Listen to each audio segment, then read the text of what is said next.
This side or the Manson side? I was gonna go to the other side. Yeah. Yeah. Yeah, you do. Really?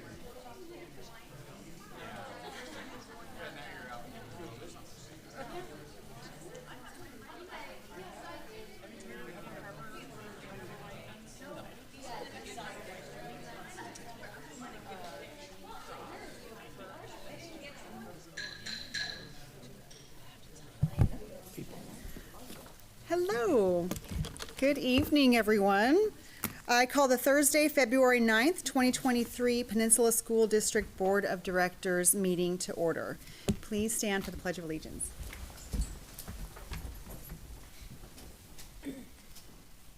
I pledge allegiance to the flag of the United States of America and to the republic for which it stands, one nation, under God, indivisible, with liberty and justice for all. Okay, we're going to get right to it. Approval of the agenda. Are there any changes to the agenda before we approve it? Nope. Is there a motion to approve the agenda? I move to approve it. Second. No, Lori's got a second. All right.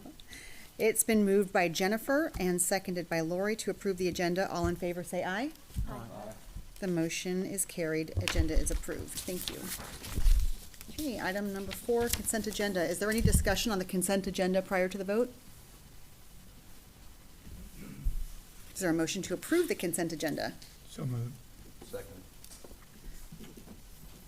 Okay, it's been moved by David and seconded by Chuck to approve the consent agenda. All in favor say aye. Aye. The motion is carried. Consent agenda has been approved. We're going to move on to item number 5, comments from the community. Speakers will be given up to 3 minutes.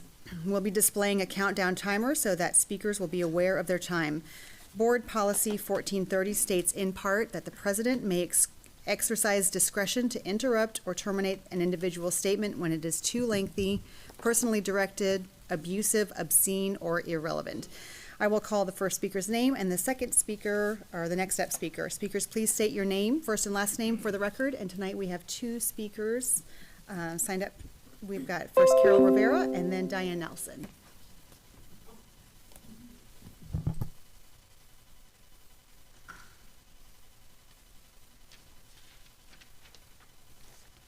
All right, good evening. My name is Carol Rivera. I'm the PEA president. I wanted to take a time to offer some insight based on my personal reflections from the last school board meeting, specifically around the SIP presentations and ensuing discussion. First, I wanted to recognize and thank all our building administrators and school staff that are here tonight to present the work that's happening in our buildings. Our staff carefully review data from state and district assessments and locally administered diagnostics to develop the SIP goals. This work begins in the summer so that educators are ready to implement, plan, and monitor these goals at the start of the year. However, it's important to also recognize that behind each data point you see tonight is a child. Not a single one identical in their interests, strengths, or areas of growth.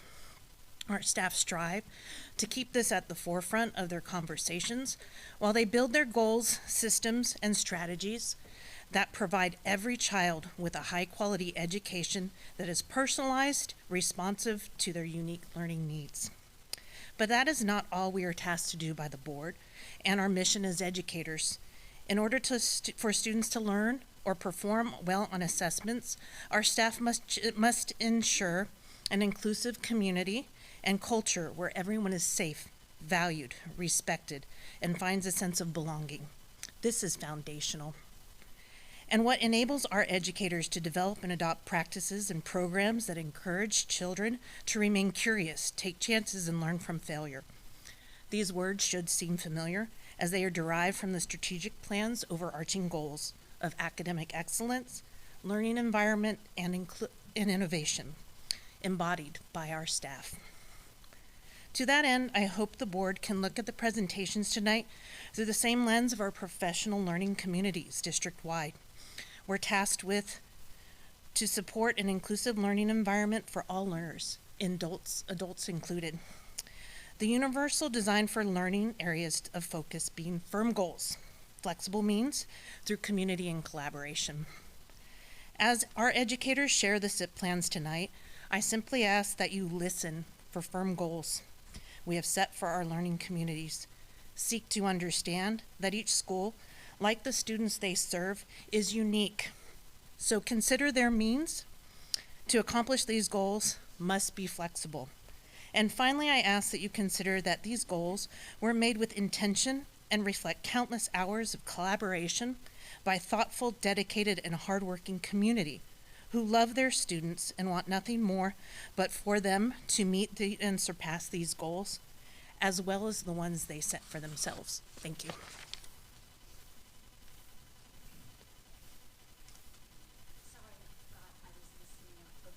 Stand behind her. I'm sorry.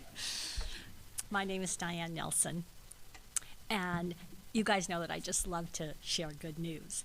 And so I just wanted to share a short story that I just think is really relevant to what's going on right now. And Superintendent Barr, you know how much I love the faith leaders group that you've started, and I love us getting together and collaborating with the district on things, you know, that we can do to help. And yesterday I just had a wonderful experience after the meeting. I got to talk to Michelle Suter, and we just had a great conversation. And I went home and I shared with my son the things that she said and comments she said. And he says, "Oh, Mom, you know, thank you so much for sharing that with me, because I really appreciate hearing that." And my son has read some and heard some, not because anything you guys have done, just things you hear on the news, maybe about what's going on in some schools. I don't necessarily think it's happening here, but people hear things on the news and they can kind of have a negative, you know, impression about something. And so he said, "Well, that is just wonderful." He says, "I am so glad to hear that my daughter's going to be going to a high school that has a principal like that." And, you know, I just think that that's so important to have different things like that, where you bring community members together and they get to hear things, and then they go tell someone else, and then they go tell someone else, and all kinds of good news, you know, gets shared. And then not only that, but just today, the Blessing Group was having a meeting with our officers, and we were at Ocean 5, and as we walked by, I could see this group of ladies, you know, having a meeting. I had no idea who they were, but after we've been in our meeting for half an hour, one of the ladies comes over to us and she says, "You ladies just look like you're here with a mission. I just have to come and ask who you are and what you're doing." And it was Communities for Schools having their meeting at the same place. And then it was so awesome because we talked for a while, a couple different ones, and you know, both groups were really excited about what the other groups were doing. And again, just more sharing of positive things going on. And then we know they go tell other people and we go tell other people. And, you know, that's kind of how good things get spread around. So anyway, I just wanted to thank you, Superintendent Barr, for starting that group. And I want to thank the school district. I thank you, board members, I thanked you before for really reaching out to the community and involving community in our schools, because I just think that's so important. And I have lots of other stories I could share, but we have to go on. So, thank you. Okay, we are going to roll to item number 6, starting with our reports and discussions for the evening. And first up, we have our Human Resources report. So we have Dan DeZone here to deliver that, who is the Executive Director of Human Resources. Welcome, Dan. Thanks for being here tonight.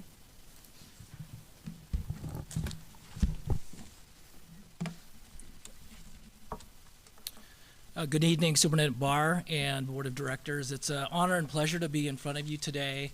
As of July 1st, it was just an honor to be part of the team. And today I'm giving you a 6-month report on the lessons and learnings that I have been able to be part of in the last 6 months. So today I'm excited to talk about retention, hiring, and recruitment. And for those that like to follow with a little visual, I have a blue folder on the top left of your desk, and you can follow the presentation through the artifacts and the data that I'm presenting today.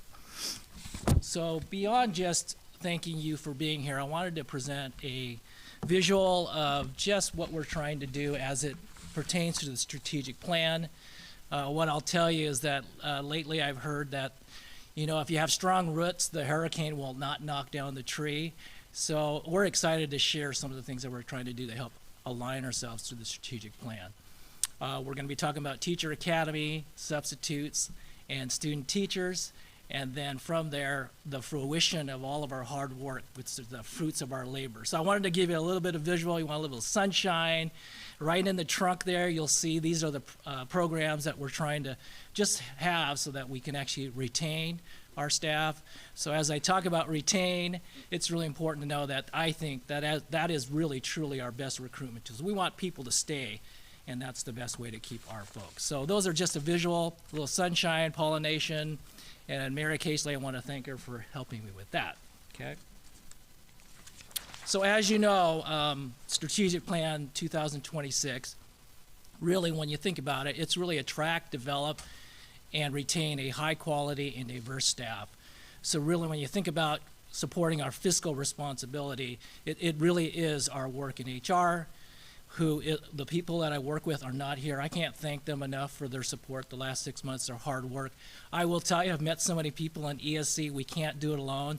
Many of the people you see here, the building principals, the last 6 months I've really been doing listening and learning sessions. There's been situations that I've learned from them about systems that we can actually improve to make it better for our students and our families. So I'm going to share that with you today.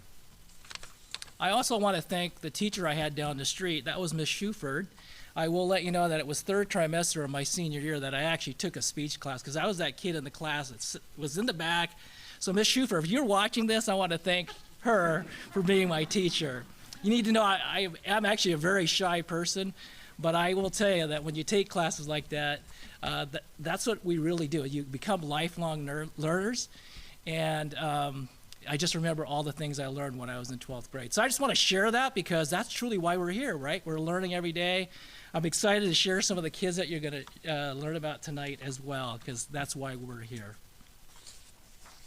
So as you can see these pictures, this was the first time I actually was outside, big rally, Superintendent Barr, all the staff. It was crazy, wild, but what was really cool is the kids led it. So I really appreciated the student voices.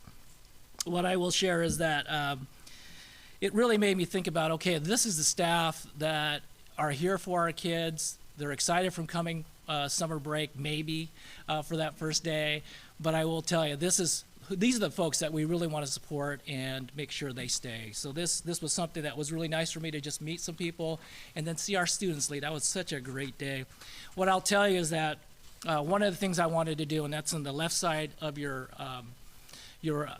brochure, is to make sure that when we go to events, making sure our branding matches your strategic plan that you developed for the district. So what you will see there is that you'll see making sure that we capture. So I will at times watch the school board meeting when I'm at home. And what I want to say is that we captured the key peninsula, as you can see. We captured the children and the families and all the staff that represent our district. And so when we go to fairs, which I went to the Scarecrow, I learned very quickly. I went to some college career. I think those are great opportunities to get out in the community. There's so many community events going on that I think we can do a better job next year of really just getting out there and recruiting. I also will say that we will actually have a recruitment event March 28th at the Tacoma Dome, and we're actually going to bring our Teacher Academy students to actually recruit. And what's really cool, you'll see them tonight, is they're actually going to see some of the teachers that are actually applying, and they'll get to see what it looks like when you graduate, and then you see what it actually looks like, so that we can prepare them for what they will do someday. So that's the Teacher Academy. I won't steal the thunder because Rebecca's here. I got to make sure she can share. We also intentionally looked at recruiting mediums. I will tell you that, bless you, school events, community events, and social media are really important to us. So we've reactivated our social media, working on that.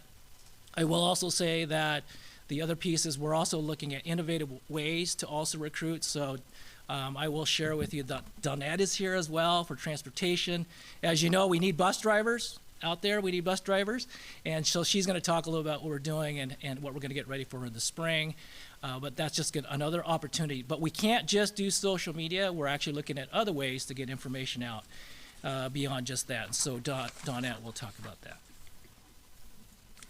So Mary Casely could not be here. As you know, we all have children, so she is at a concert with her child, and I said, okay, I'll do my best to represent you. She said, Dan, don't worry, I presented BEST program. For those of you that don't know what BEST is, I always get asked, so I wrote it down. It's Beginning Educator Support Team, and so that is our retention plan. So as you know, for 2 years, we always want to make sure that we support our staff in the early years, just like our children, to make sure they have a successful career. Teaching is hard. That first year, I remember when I student taught here in Peninsula, and then my first job was Gig Harbor, I was so exhausted. Ken Brown and Derek Sheffield were my buddies that we planned with, and I'll tell you, if I didn't have them and other mentors, I don't think I would have made it. But here's what we get asked. When we go to recruitment events, this is the branding, if you see down the right-hand side. We took the information from Mary Casely, and so this is what we're going to share. So when I go to recruitment events, how do you support teachers? So you can see here what's most important. I'll have to get my glasses. Is you will get all these different supports, a mentor, a building support, there's August training, there's cohort meetings. You get so much, it's overwhelming. But I think I just wanted to let you see in the middle, it says classroom management, parent-student conferences. I will tell you, having student taught and been a substitute, classroom management is probably the most inspiring thing you could try to learn, right? It sounds easy until you have to do it. So I think that is very important.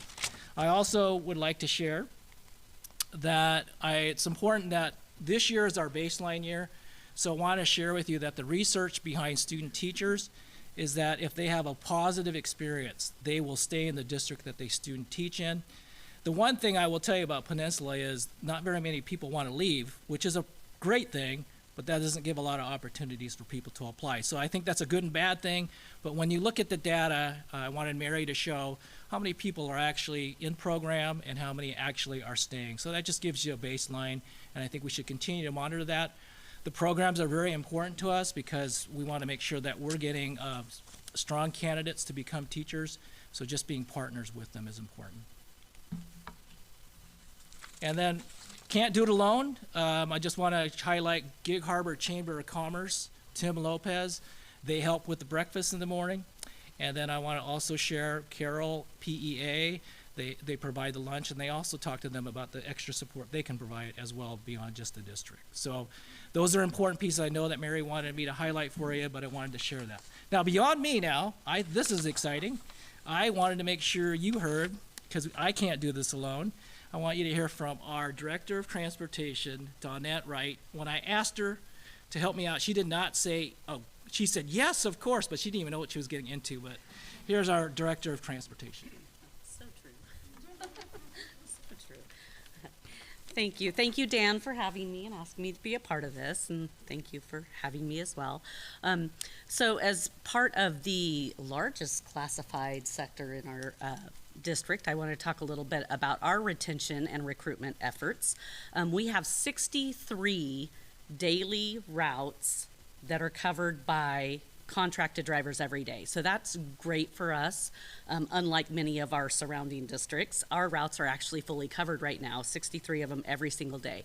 We have 15 relief drivers, and while that sounds like a really great number, it really isn't, because they have varying degrees of availability. So not all of them are available all the time, and with us trying to very hard support all of our activities and sports and things that help keep our kids engaged, it's hard to keep 63 routes going on a daily basis with only 15 drivers that are there to relieve with limited availability.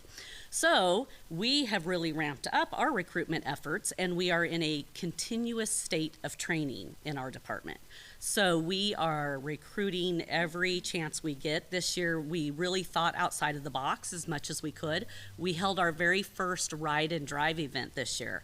So for all of those people who thought, hey, you know, that sounds like a great job, but I don't know if I could actually drive that vehicle. So we got them in a very controlled environment and we allowed them to actually get in the driver's seat and take the bus for a drive with one of our trainers on board and show them that, yeah, sure you can with the proper training. Yeah, you can do it. So we did that. We also took part in the winter job fair. We also, something new this year, put flyers out all around town in all of our district, we had flyers in supermarkets, gas stations, laundromats, you name it, we put them everywhere. And they had the little RIP tags on them with QR codes so that people could scan them and get more information on how to become a school bus driver for the district. So that went over really well. We also have some amazing bus drivers, right? And they put signs in their own front yards to help our recruitment efforts. So all of this is really good, and we've gained 20 drivers this school year alone. So we're really doing good on that. But with a lot of our drivers having been here for such a long time because we're such a great place to work, we're seeing a lot of our family that are getting ready to retire. So we've got to keep going with that recruitment effort and keep training, and that's why we're in that continuous state of training right now. And so we actually have a class starting on Monday, our next class, with 5 potential drivers that will be joining that class. And just so that you know, a class for OSPI to become an authorized school bus driver in the state of Washington, you have to have a classroom time that's between 20 and 40 hours of classroom time, and then you move on to a behind the wheel program that's a proficiency-based program, and that lasts anywhere from 20 hours to 50 hours, depending on the trainee's motivation. So that's where we're at right now, and we're moving forward, and we're really excited, but things are going really well right now, and we hope to continue our continuous training and continue having great trainees come aboard.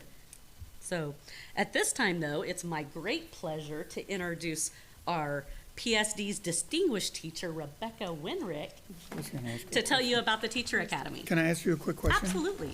Thank you. Of the drivers that you got this year, the 20s, I think you said, because of the signs in the yard, I was just curious, how many of them had current licenses that could start work right away, or did all of them have to go through your training? No, actually, absolutely none of them had a CDL to begin with. We put each one of them through the very basic all the way up. The biggest thing they had driven before was a soccer van.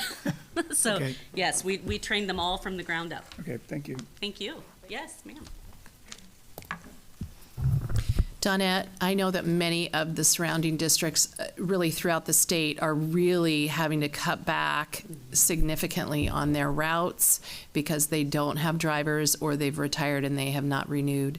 What do you think that the magic is in Peninsula School District that we have not been hit like that? We are very fortunate, and I have to attribute that to a great working environment. To be frank, we have a great family. Our bus drivers, bus drivers in every district that I've ever worked in are just a different breed, and they're always just so extremely caring for our kids. This group is a notch above. They care for our kids, they care for each other, they help out when they can, and it's just a really great place to work. Thank you. Thank you. Rebecca. Hey. So thanks y'all so much for asking us to talk about the Teacher Academy. I'm absolutely thrilled that it's part of the district's strategic plan and bringing back our own. So I brought a few of my people with me today that I will introduce to you momentarily. Now, y'all, I forgot to bring my glasses, so I can't read that. So I apologize, but I'm gonna have to look over here. Right? So, right now we are currently housed over at Discovery, and we have the opportunity to work with the littles, and Delana has been so wonderful in inviting us in and getting us into classrooms. We just this week did Dance Infusion, which was a whole new thing. And so getting these kids some really great experiences in terms of what classroom looks like, and it's not just classroom, right? So it's currently 2 periods that we've got Peninsula and Gig Harbor coming over to Discovery. Our goal next year is we want to build the program out. We know that we are restricted in who can take the class because it is housed only in the afternoon in periods 5 and 6. So our goal next year is to stretch that out for accessibility purposes as well as taking down some of those barriers for kids and housing one class in the morning at Gig Harbor and a class in the afternoon at Peninsula, so we can open up accessibility for a lot of those kids. Right now, this year, we got our class accredited through Central Washington University. So cool. And so it's not just with Pierce College anymore. So the kids earn 4 credit hours through Central Washington, and then they earn 8 credit hours through Pierce College. So they're coming out of the class at the end of the year with 12 credit hours, which is phenomenal, and gives them a head start when they head off to college when they're ready. We have internships. They are right now working on tutoring, reading tutoring with kindergartners and first graders. So they're in the classrooms every Friday working with the kids, which is super, super exciting. And then they'll do their practicum in the spring, and they'll have a 6-week, 30-hour practicum that they will have. Again, those additional hours that will set them up for college and those observation hours that they need to enter an education program. Since 2018, we've had 84 students. We want to grow that to 50 students. We know the students are out there. Again, it's about providing that accessibility for them and making sure that they can meet in their home schools.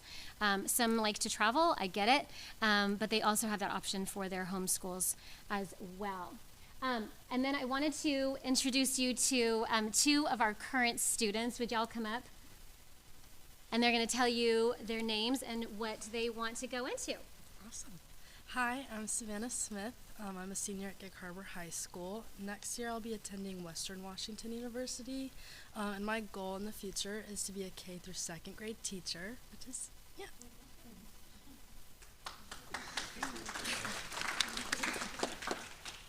My name is Charlotte Davids, and I am currently a junior. My home school is Peninsula, and my ultimate goal would be to be a middle school and high school teacher. I would like to teach English as a foreign language in France. Not this district. Pause for dramatic effect. But yeah. I love it. It took 6 years. And then I brought Jackie Veru. So when we talk about growing our own, Jackie is going to be our first Teacher Academy graduate. She is back here in our district. And so she's working with David Brooks here at Swiftwater, and will be doing her student teaching in the fall here as well. Jackie. Hello, nice to meet all of you. Thank you so much for allowing us to have the opportunity to share about this program.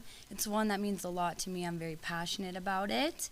I remember the day that my counselor told me about Teacher Academy and how it was coming to Gig Harbor High School, being in that first group of students in the program. I was so excited to learn that I'd be actually getting hands-on time interacting with students, as being an educator was a dream I've always had. Teacher Academy just prepared me in so many ways. I learned about OSPI standards, learning how to uncover our unconscious bias. I learned about learning theories and theorists. We taught small group and whole class lessons all on our own through this program. So when it came time for me to apply to the Washington State University College of Education, I found out that the program was accepting a lot less applicants than usual. They had only 60 spots with 100 applicants. I'm so thankful for my experience that Teacher Academy gave me. As I felt going in, I had a huge advantage in this interview process, having had such previous experience working with ELL students, learning about UDL and differentiation and how to apply that. When I told my interviewer about the time that I taught a whole class lesson to 2nd grade students, brought in a live touch tank, made it fully bilingual for my 4 ELL Spanish-speaking students, that set me significantly far beyond what my peers had experience-wise. They just hadn't had the same opportunities that I was lucky enough to have been provided through the Peninsula School District. So I was thrilled when I learned I was asked to interview at Swiftwater Elementary. And when I walked in the door and was greeted by the principal, Mr. Brooks, who happened to be a familiar face through this incredible program, that was a huge networking opportunity, made me feel so much more comfortable and welcome to be a student teacher in this school and to be studying under a principal that I knew and admired already. Tomorrow will now be my last day of my WSU pre-internship here at Swiftwater before I return back to school for 10 weeks and then come back for student teaching in the fall. I'm just so thankful for the Teacher Academy experience to Peninsula School District and the amazing Rebecca Wenrick for all of this experience I have. I'm honored to be the first in the class to come back and student teach in the district. Very hopeful to be able to hope that I'll be able to work for the district one day and be in the first Teacher Academy graduating class to actually come back in and pursue my dream of working for an incredible district. Thank you for letting me share.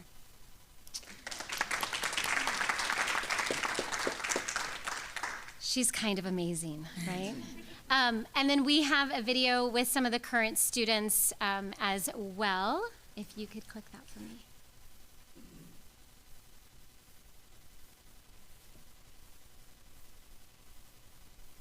I'm kidding.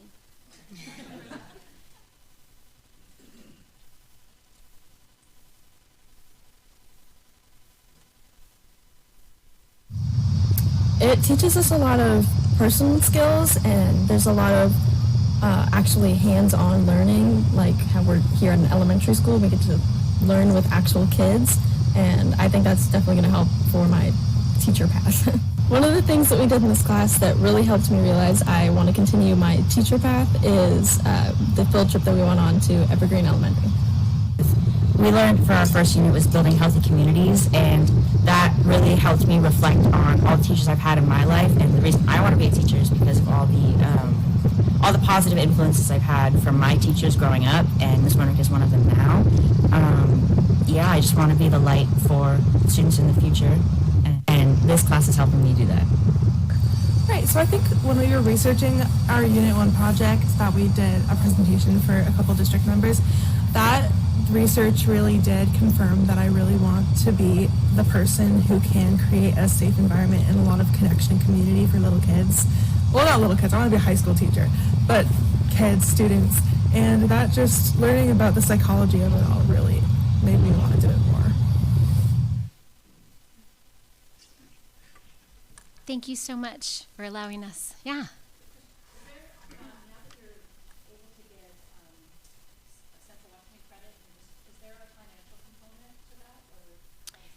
So here's the beautiful thing. If there is a barrier for students, Central Washington is now going to cover that cost. I know. So great. Yeah. Thank you so much.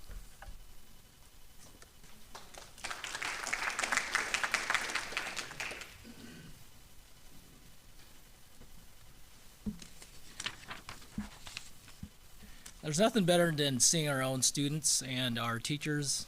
I do want to say that when we think about inspiring and empowering, we can do that each day, and just giving the exposure to our kids to the different opportunities really will help them with their future dreams. So lastly, what I'll do is basically just share with you, as we think about the work that we've done so far, we still have a lot to do. And in 6 months, I've learned a lot. There's a lot to be thankful for. But as we think about the strategic plan and the work we need to do, I outlined some things based on listening learning sessions for retention and recruiting and hiring. I think some of those things we captured today. And I will tell you that these are the things that I've highlighted that I think are important. That is TPEP revisioning and coaching support, really making sure that we're clear about evaluation and how that looks and how do we coach and support for our administrators. An automated evaluation system, just decreasing the amount of paper. Probably didn't model that well today. I want to say that when I hear about retirement and leaves and benefits, I look forward to retiring someday. Hopefully not before the kids come back and get hired, but I will tell you that I hear a lot that we can do a better job of making sure people are clear about that. I do want to say that the business services and the HR department are really working hard together to figure out how we can be better at systems. We've met the office managers, and we're working closely with them and principals on, okay, what can we do to help you so that's clear communication and understanding of systems. As you know, we have a wellness program. I think it's important that we have a sustainable wellness program for all of us, especially going through COVID, even for our daily work, just making sure that we are taking care of ourselves to be better for our kids and families. I'm excited about the work working with John Yoles on culture of inclusion and belonging. I'm just excited about that work. I'm passionate about that work and looking forward to working with our EDI groups in our buildings to make sure that we're working together as one. When you think about recruiting, you heard about Student Teaching Academy. I am so excited. Over 100 paras are very interested in becoming teachers. We did a survey recently.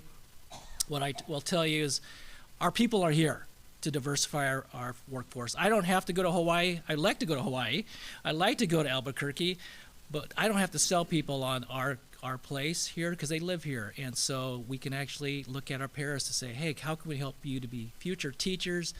I think we did expand our recruitment efforts. I will tell you, when we were here during the winter for the fair, though we didn't have a lot of people here, we had a good start. What we found out is you just can't tell someone to go to the website and apply. So we actually had our team here, laptops, sat down with people to actually go through the application with them, because that's what we heard people really need help with. I think for hiring, as you can see, we need written hiring systems to make sure that we have equitable systems for hiring as well. Job descriptions are something that I think we need to work on, just so we're clear about people's jobs. And then we're going to continue to streamline and be innovative around our application process. So these are just a few things that I wanted to share with you. Just a little bit of a 6-month, look at where we're at. But I can say that I really appreciate the foundation that everybody's put in to get to where we're at, and I'm excited about where we're at with the strategic plan. So thank you for letting us present to you tonight. Hey, Dan, are you going to be back and give us the 1-year update in 6 months prior to the next school year starting? I would love to. I think that would be great. I think as we look at retirements and attrition, that's really our focus when we go to recruit, so we actually know what we're recruiting for. Obviously, special ed is something we're already working on, but as we look at retirements, which we are looking at, and attrition and student enrollment, I think it would be nice for me to come back if. And I'd like you to, when you do that, I'd like to hear more about your TPEP revisioning. Okay. Because I'll just leave it at that. I'd like to see what y'all are doing with TPEP when you come back. Excited about that work. It's a partnership. Thank you. Any other questions?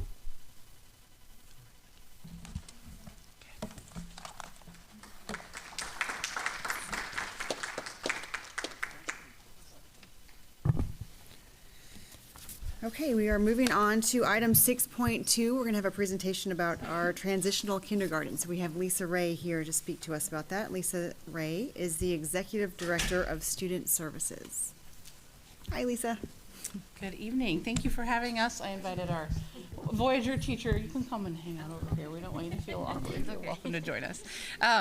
So thank you so much for having us tonight. I am super honored to have the time to give you a little update on where we are with our transitional kindergarten program, which you know is in our 2nd year. I do want to take a moment and pause and say that while we have an amazing opportunity in transitional kindergarten, we also have 3 incredible ECAP programs going on, and we also have inclusion preschool, and our teachers are incredibly dedicated. And the things that you'll hear about tonight are also happening in those programs. We're just not talking about them tonight, but they're also working really hard to provide access points for children across the system. I guess I'm in charge of the clicker, aren't I? Okay. So I'm just going to give you a little bit of background on where we've been and where we're headed this coming year and what we've learned so far, because it's been an interesting year of learning. As you might remember, last year we had 3 sites. We started small, and we had a kind of a smaller number of students. We didn't start until January, and I think that was an interesting thing to think about when you look at the data later, how much impact can be done in a short amount of time with kids. So keep that in mind as you think about it. A lot of the work last year was really about building the system. So I talked about our other programs and really thinking about how do we find the right fit for the right kid, for the right family, and what their needs are, and our programs' expectations, and all of the eligibility things that are around each program. So it's been really about developing that and enhancing that, and I'll talk a little bit about how we're working through that too. This year, we expanded, I like to say we expanded in number, in capacity, and in creativity, because we added a few things to the model this year, which has been really fun. And so fortunate to have teachers who have just dived in and gone full in on how to make things work for kids. We started earlier. One of the things our teachers wanted was some more time with kids. And once we got the system built a little bit, we didn't need as much time from September to January. We really wanted to get up and running sooner. We also increased our class size. So we made sure that every class has 18. It's a little more comparable to what kindergarten has. I know that's hard when you're talking about 4-year-olds, but we can do it, and they have support in their classrooms. As you know, we added the arts and the outdoor focus this year, which we'll talk a little bit about, and super excited about how we've been able to lean into what the teachers can do and how we build a system around it and how we make sure that our resources are there to support it as well. Again, we're still working on the system. It's not easy. This is, I think those of you I had a chance to talk to about the legislative conversation, these are two worlds colliding. We have our K-12 world and our early learning world, and they hit the wall right at TK. And we run into systems problems. It's like changing whole systems. And so we're trying to navigate that and figure out how to make that work, and make it work in the building and make it work with the early learning programs. And so it's a little bit of a, push and pull sometimes, and we're working through it, and really amazing people with really incredible commitment to kids is all we really need. As you know, we added those 2 sites this year. Discovery's in year 2, Evergreen's in year 2, and Harbor Heights is in year 2. Minter Creek and Voyager are new, and with that, we added outdoor at both Evergreen and Voyager. And I can't forget to mention the arts impact work that's happening at the other 2 sites as well, because that has been just as impactful. We just haven't needed as much support around it with the outdoor learning component. A little bit of data. I think there's some really incredible things to look at in this. So you might wonder why we're only at 97% capacity. There's 2 reasons for that. One, we've lost a couple. We're back up to 89, so we're almost there.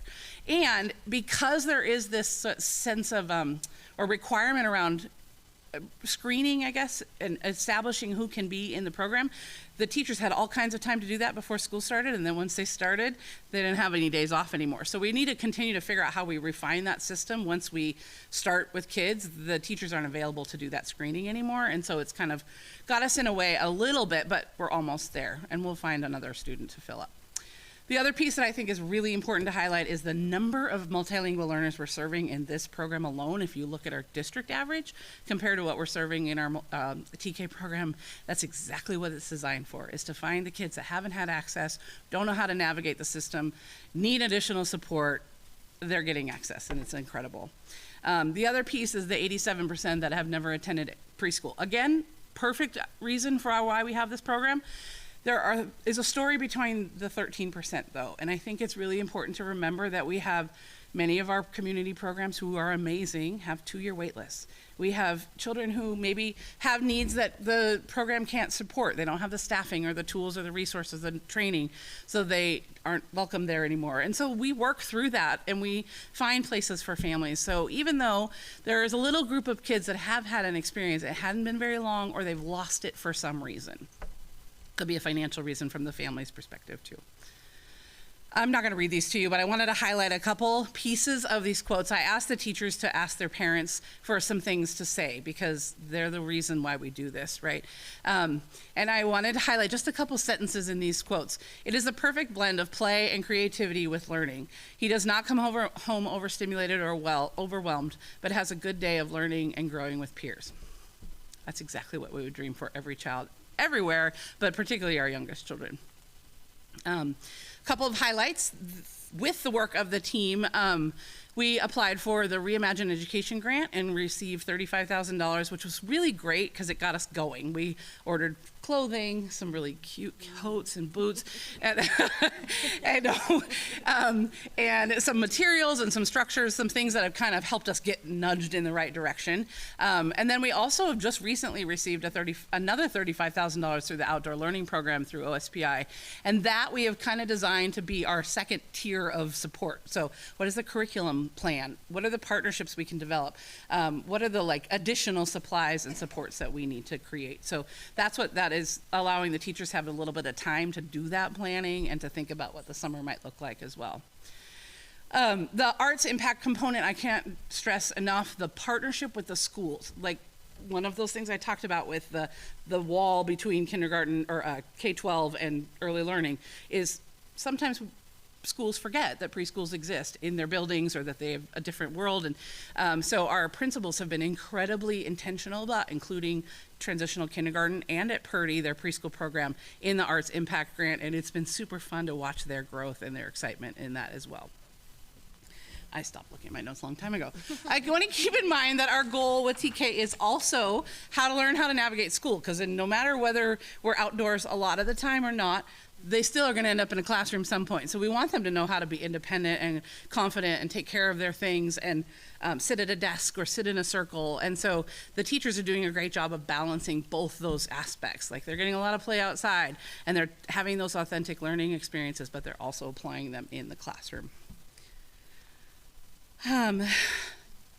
This last line is what really stuck with me when I read this. I'm assured every day that Duke is well cared for and building his knowledge and skills that will give him the confidence and with kindergarten experience. And that is our job. Every time we work with a child before they walk in the door in kindergarten, we want them to be confident, we want them to be independent. The academic skills are really important, but not as important as a student who can feel like they can rule the world when they walk in the door of kindergarten. And that's what we're creating with TK. I'm assured that that's what we're having. And I do have to mention our little friend Ezra, who is watching tonight, so we'll say hi to Ezra. His authentic experiences that he's having, can't forget to mention our goal around 100% literacy.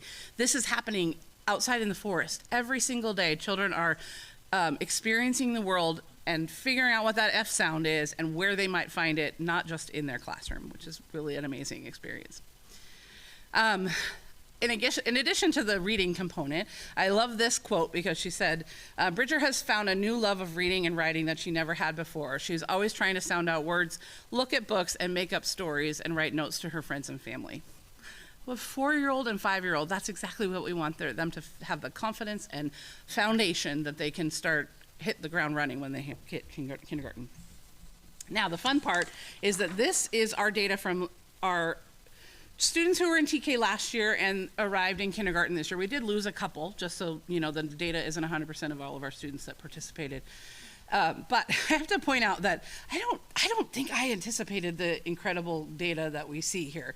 Like, I don't know where you ever find 100% of kids meeting something ever. I mean, this is what we want to do, right? We don't see it very often. But in 3 areas, 100% of the students that participated in TK met the incoming kindergarten readiness standards. What an amazing goal, right? It wasn't quite as high. I don't remember that. I could go back to the data. It wasn't quite as high, but they were all kids who had not been in preschool, and they were all kids who had some sort of determined needs. So we do continue to have challenges. That's part of our job, is to refine and get better at what we're doing. And so we're still working through that coordinated enrollment model. I don't want any teacher or parent or staff member ever feel like we're working against each other. We want to try to make this system work towards the best model for there's a place for everybody, and we want to help them find it. That's kind of the work. I was telling, who was I telling? Somebody. We have 350 students on this list. Some of them are 10 months old. We have families that are already starting. But 350 students, we have a group of kids that are trying to navigate the system to find a program or some sort of preschool option. And so that takes management, it takes people, it takes calls, it takes connections, which we just don't quite have the system built for yet. So we're working through that. I have learned that the best models are the ones where the principals and the teacher and I have a really great through line about how we work through this. There are things that happen in the building that I have no idea about, and so it's really helpful that the principals are navigating that and taking some of that on. Working through the communication is always challenging. How do we get the right stories to the right people and help them know how to navigate the system? And then changing systems, like I mentioned before. It's hard work when you're talking about really breaking down the walls of 2 kind of institutions, and our teams are working through it, and they're kind of pushing on each other, pushing on me to say, well, what about this? What about that? So it's fun to be able to see how we dismantle that in the best of sense for more access for kids. Speaking of access, that's our job. We have to figure out how we make sure more kids have access and we don't leave anybody out. Again, and that's also including our community folks, because we have really awesome community partners who don't have enough space and they don't have enough room for kids. And so how do we work together to make those things work really well? Our outdoor spaces, and I will say it's 100% due to the work of the principal and the teacher, just making phone calls and finding rocks and finding logs and partners that they can just get in there. This is part of that navigating the system. Not a lot of people want us to build an outdoor learning space in our current model, and so we've been pushing on that, and Patrick's been really great about how do we navigate that, getting out of our way when we can. So that's been really important, and we need to continue to work on our curriculum side of things. How do we make sure that people have what they need to teach what they want to teach? As you all know, we've been working on the legislative advocacy, because if nothing else, we need to expand programs like this rather than move them in the other direction. And then, like I said, the continued work around our enrollment and how we get that right. I'm going to read this whole one to you because this is the message that we want every family to feel. I was worried my kids were too young for a full day program, but they come home happy and fulfilled. They're excited to go to school each day and are so proud to get to attend the same school as their older sisters. I've seen firsthand the approaches their teachers are taking to help them explore every day, explore and play while they learn, and it's wonderful. Any questions? And I'll let Missy turn. Missy, I feel like I stopped her from, didn't get her any opportunity, but the reason we are where we are is because of the teachers that we have. I'm just passionate about the outdoor learning part. It's amazing. I see the kids out there every day. I have, I don't know if you know Jay Wiley, Mr. Jay. He's a retired science teacher. He was the Washington State Apple teacher 1 year. And he is so excited to come. He comes every Thursday because he's so passionate about this as well. And he sees, he gets so excited. He gets right in there with the kids. And he's like, this is what I want all kids to have, because this is the scientists in the making. These are the engineers in the making. And he taught higher level science classes. And he said, you have really smart kids, but then you have kids that are smart but also are willing to explore and problem solve. And you're creating those problem solvers that are willing to take risks and challenges and solve problems and not just follow the textbook like some of the, quote, I guess, extra smart kids are, that they're not as willing to be out there and to explore and dig and take chances and to make mistakes. And it's just incredible. I get excited to go to school every day. I could talk all day about it. Yeah, we'll give her another chance to talk just about outdoor, I love too. it. I love if you want to come visit. It's a great program. The kids, it's amazing what they're doing. I will also say we were putting together another little presentation, and the photos that she's posted or sent me look an awful lot like what we see in Norway with no snow, but what you have created and the vision that you had. So it's pretty fun to see that come to fruition. Like today we went down on a walk with Mr. J, and just taking that learning from the classroom and putting it out into nature. Some people say, well, how do you get all that in if you're outside so much? But you just connect it outside. And so they're walking and they see, we were down at the Kopachuk State Park, the old campsite, and they were saying, I see a letter, and it was a trailhead, a letter, and they all high-five it as they walk by. And then one little girl goes, I see more letters, and it was a little, it was an old water pole, and she goes, it's more than one letter. So we talked about it. Yeah, it's W-A-T-E-R, it spells water, and so she wrote water on her clipboard. So all that connecting from in classroom to nature and then bringing it back to the classroom is just, it's incredible.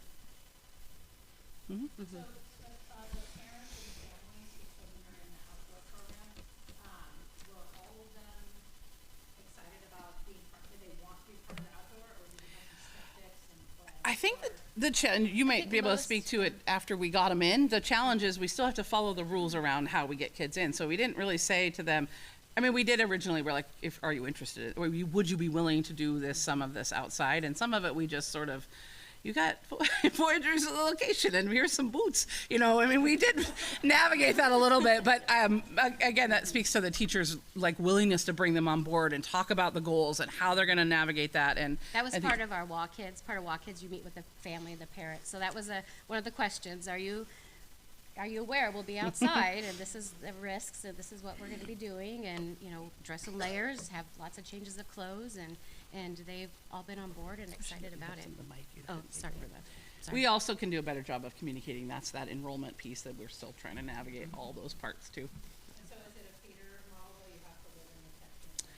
for the most part, for transportation's sake, or Donette is still here, she would like me to say that it's in the feeder part, right? We have to group them together because we don't have as many, we don't have it at every site. So. Mike. What is the plan for the next year? Great question. I do feel like a little nervous about what we went through a couple weeks ago with the legislation. So we've been talking about it, looking at what options we have and where we might go and all of that. The plan is really to get really good at what we're doing and look at where we have. I really want to do some more data collection around who's out there, what our community folks are feeling, and how we're working with them before we start saying, oh, we're going to add 10 more every night. So some of the questions or some of the comments you just said were sort of around the questions that I was going to ask you. You touched on, like you, I was sitting for several hours ready to testify against that House bill that proposes to ban or eliminate TK, which I think would be disastrous. I believe that they're going to extend that out and they're going to take a break from that. Is that your?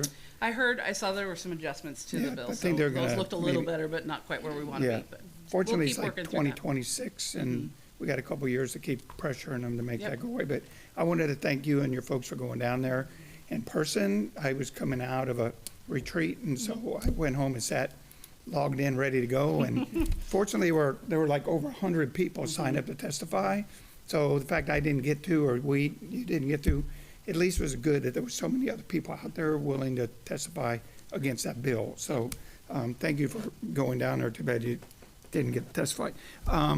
So for the outdoor part of TK, I know initially there was a call for rocks and bark and all kinds of stuff. Is there still a need for that from community members specifically? We're still working on it. Missy. Saturday, Jay and I are washing tires if you want to come wash tires with us. That sounds like a fundraiser, but like if someone in the room wanted to bring you a load of bark or rock, what kind of it's just navigating that and getting into the right people and the right, connection. That's been a little bit of a bump, right? Like it's, hey, I have a log, but where does it go and how do we get it there and all those things. So we need to we can work with Ashley on figuring out a way to make something that's an easy system for people to navigate. I think Missy has and Amanda as well out at Evergreen. They both have really amazing parents who are like, I'll do that. I'll come and dig. I'll come and plant, whatever. And that's also a really cool part of this is that community effort and community partnership. That so if you know someone with some rocks, we'll figure out a way to get them to the right place. Yeah. Last week I was last week or this week that we did our little DEI event where we had our first thing with Dan and or the WASA Region 3 people came in. That was last week. Man, time's going by fast. And one of the things a couple of us talked about is when we were kids, our parents said dinner's at 6, and the rest of the day we were on our own. We could take our bike and ride 50 miles if we wanted to and be outdoors all day, and we made it just fine. Probably learned a ton from doing it. And the reason I say that is so you have your two outdoor, which is amazing, and they're seeing all these great things. So can you relate how that compares to your arts group? So you have a unique outdoors experience for those kiddos. What about the uniqueness of the art that would make a parent maybe say, I'd rather them be in the arts versus outdoor? I know that's not possible, but what if they had an opportunity to choose? What would make one? I don't know that I can give you that answer super well because the principals are really leading that outdoor, the arts impact piece, and it's really homegrown and it's involved in with the teachers, but they do every time they have a performance, every time they do an activity, they invite parents in and they bring them along. So I think we can continue to develop that. That's only in their initial year of grant 2, and it's a K-5 or pre-K-5 model, so it hasn't had the same attention to it, though that's an opportunity for us to continue to grow it. And I also think about what other kinds of models are out there. One of the things I think has been really cool about the grants that we've gotten for outdoor is that opportunity to start something and try something. And I was talking to Amanda, who her structure just isn't as set up. She doesn't have a state park across the street. She doesn't have some of those access points.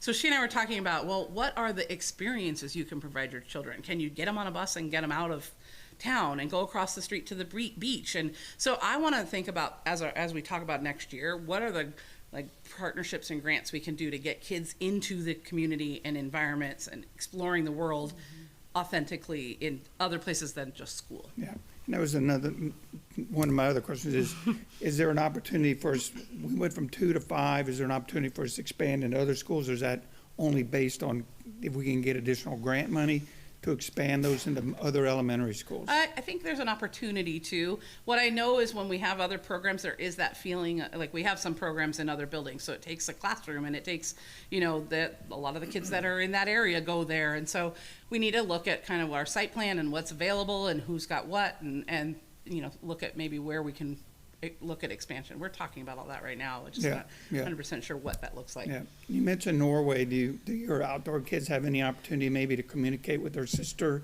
classes over in Buda by any chance, or is that just something to hope We haven't yet. Okay. Not yet. That'd be pretty cool. Yeah, for sure. We can certainly start doing things like that. Yeah. Again, it's that what are the baseline things we need to get up and running, and just getting people familiar with the systems and changing some of those. Now it's what do we do to enhance it? Okay, last question, and I mentioned this to John a couple weeks ago, is what do we do? Is that my timer? I know. I can shut up. I'm asking good questions. I mentioned to John a couple board meetings ago about years back, 5, 6 years back, maybe we did a community outreach with all of our preschool programs in town. Considering what the state's trying to do, I'm wondering, you mentioned some outreach with community. What are we doing under the strategic plan, community outreach, to reach out to our current preschool providers in town that don't have the opportunity to offer what we can in TK?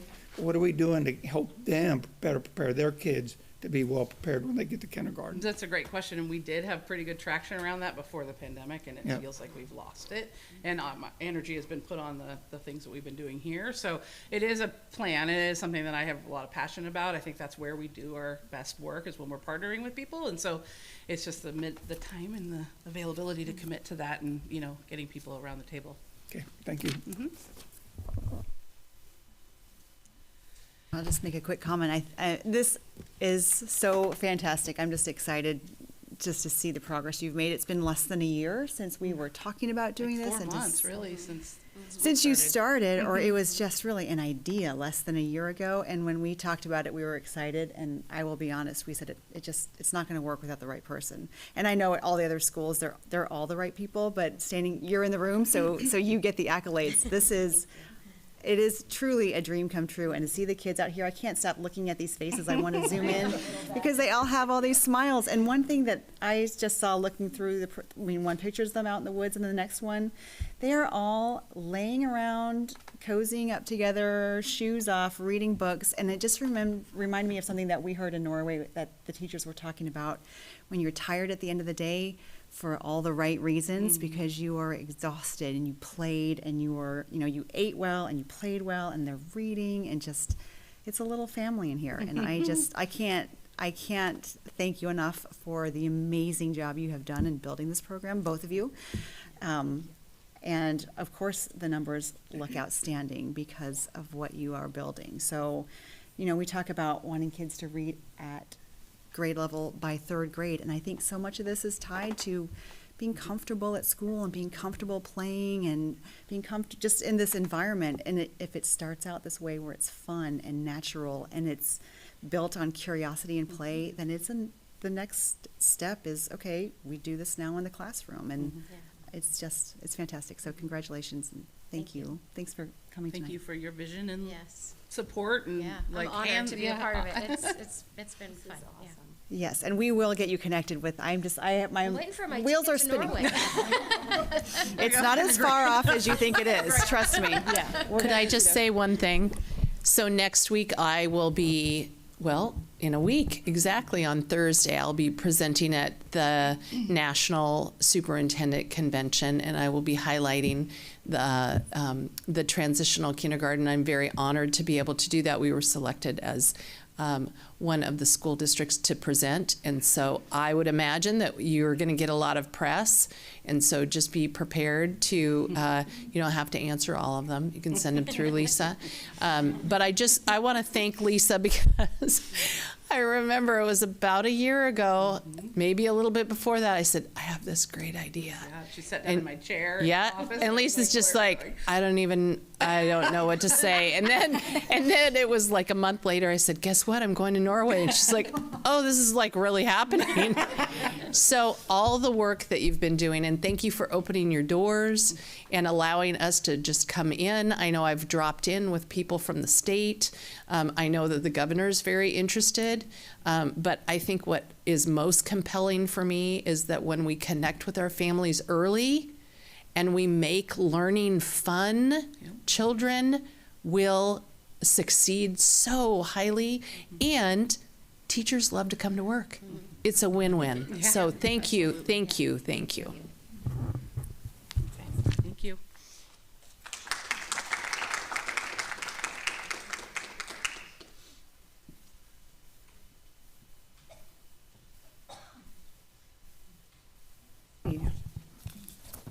All right, we are.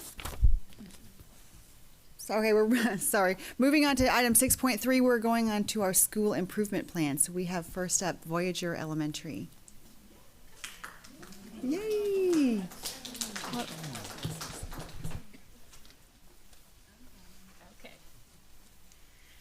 Well, that is a hard act to follow, but we, of course, are so proud to host this program, and we'll talk just a little bit about that in a moment.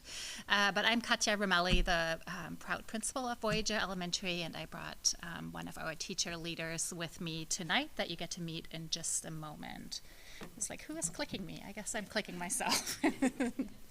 Okay, so when we initially were tasked with creating a presentation, I spent some time thinking about what makes me proud of Voyager. And one of the things that I'm incredibly proud of is the amazing staff that we have. So I'm going to go in clockwise order if you want to follow along that way. We have incredible people that I get to work with every day, whether that's classified or certificated people, whether that's our bus drivers, our lunch ladies, our teachers, our office staff. We're a family and we have each other's back. So that's the first thing I would say I'm really proud of. I'm also really proud of our kids who know that they're a part of a bigger system. So that second picture that you see up there are actually some of Kristen's students at Kopachuk. They're adopting trees, and so they're tracking the trees throughout the year, which is so cool. The third picture is from our food drive in December, and I am so proud of our students and families who recognize that we're part of a bigger community and goes out to support neighbors and the community in general. The first picture on the bottom, we just celebrated Kindness Week, and I am proud of our kids and our staff. We are kind people, we are kind to each other, and we recognize the importance of also being kind to ourselves. And we talk about kindness daily on announcements, and it's prevalent when you walk into our building. You can feel that sense of kind from the moment that you walk in. Lisa stole my transitional kindergarten picture that you'll see there. So that is a program that I'm especially proud of. These little people have really captured our hearts. They've captured my heart, but they've also captured the heart of the 450 Vikings. We talk about transitional kindergartners on our morning announcements when we share their artwork, and next thing I know, I get a note from an anonymous student who says our TKlers are great artists and we love them, and it's just amazing. They're a part of us, and I'm just so proud. Next to the transitional kindergartners, you're seeing two second graders working together. At Voyager, if you walk into any classroom, you will most likely see some kind of collaboration, and I'm just so proud of the structures that our teachers have built that allow for that community and collaboration piece. And then the final picture is some 4th and 5th graders earlier in the year working on posters, either for the food drive or it could have been another initiative that we did. And I'm just so proud of the heart that our kids have, and that they know that they're bigger than themselves and we're all part of a bigger system, and that's just so cool. Then I thought, you know what, it's not just what I'm proud of, but what are our kids proud of? And we questioned some kids, we asked some fourth graders, and they came back, and we created a little visual that I was not able to include in time, but I wanted to tell you what they said that they like about Voyager and what they are proud of. They love the playgrounds, of course. They love recess. They love friends and having friends there. They love the nice staff. They love how kind people are, and they love how welcoming it is. And I would say that's probably the biggest thing I want you to take away tonight, that we are a welcoming community, and it shows everywhere. So let's get a little bit into some academic data. Tonight, the first goal that we'd like to share with you is our ELA goal. You've likely seen it from the schools who presented previously.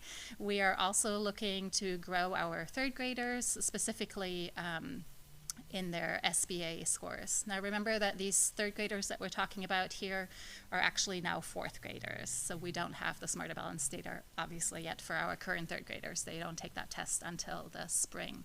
The DIBELTS data, however, we do have for current third graders, and our goal was to grow at minimum from a 70% proficiency rate in terms of words per minute to a 75%. I want to be transparent that that is not what our trend looks like currently for third grade. So our winter data actually came back with 64% accuracy, which seems, well, actually it doesn't seem, which is moving us backwards, but we did some digging and we feel that we have a good handle on that. We have iReady data that actually shows that our students are performing better than 64% right now. They're actually in the low 70s, which is more in line of where we want them to be at the end of the year. We also looked at what is the jump in expectations in words per minute from the fall to the winter, and in third grade in particular, it's a pretty big jump. So we think that there's a lot of students that are on the cusp. In general, we have found that this third grade group, so our COVID group, is lower as a whole, whether we're looking at ELA or math or social emotional. It's just a different kind of group. And then we have other data points that if we were to look at kid by kid and not just the numbers, we actually do see growth, and we want to build on that. We have room to grow, definitely when it comes to ELA. But we know that we can get there. So some of the action plans that we want to share with you tonight are that all of our teachers in K through 5 are teaching with fidelity a literacy block, a 90-minute literacy block, and then teaching with that same fidelity a 30-minute win time for all grade levels. K through 3 classrooms are teaching daily ECRI lessons with fidelity across all of those classrooms.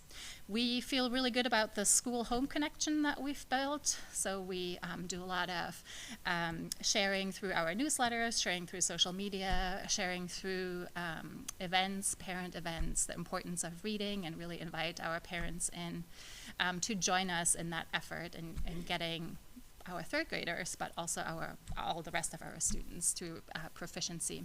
And then, of course, just like every other school, we have a very strong lab and resource support for our tier 2 and tier 3 students.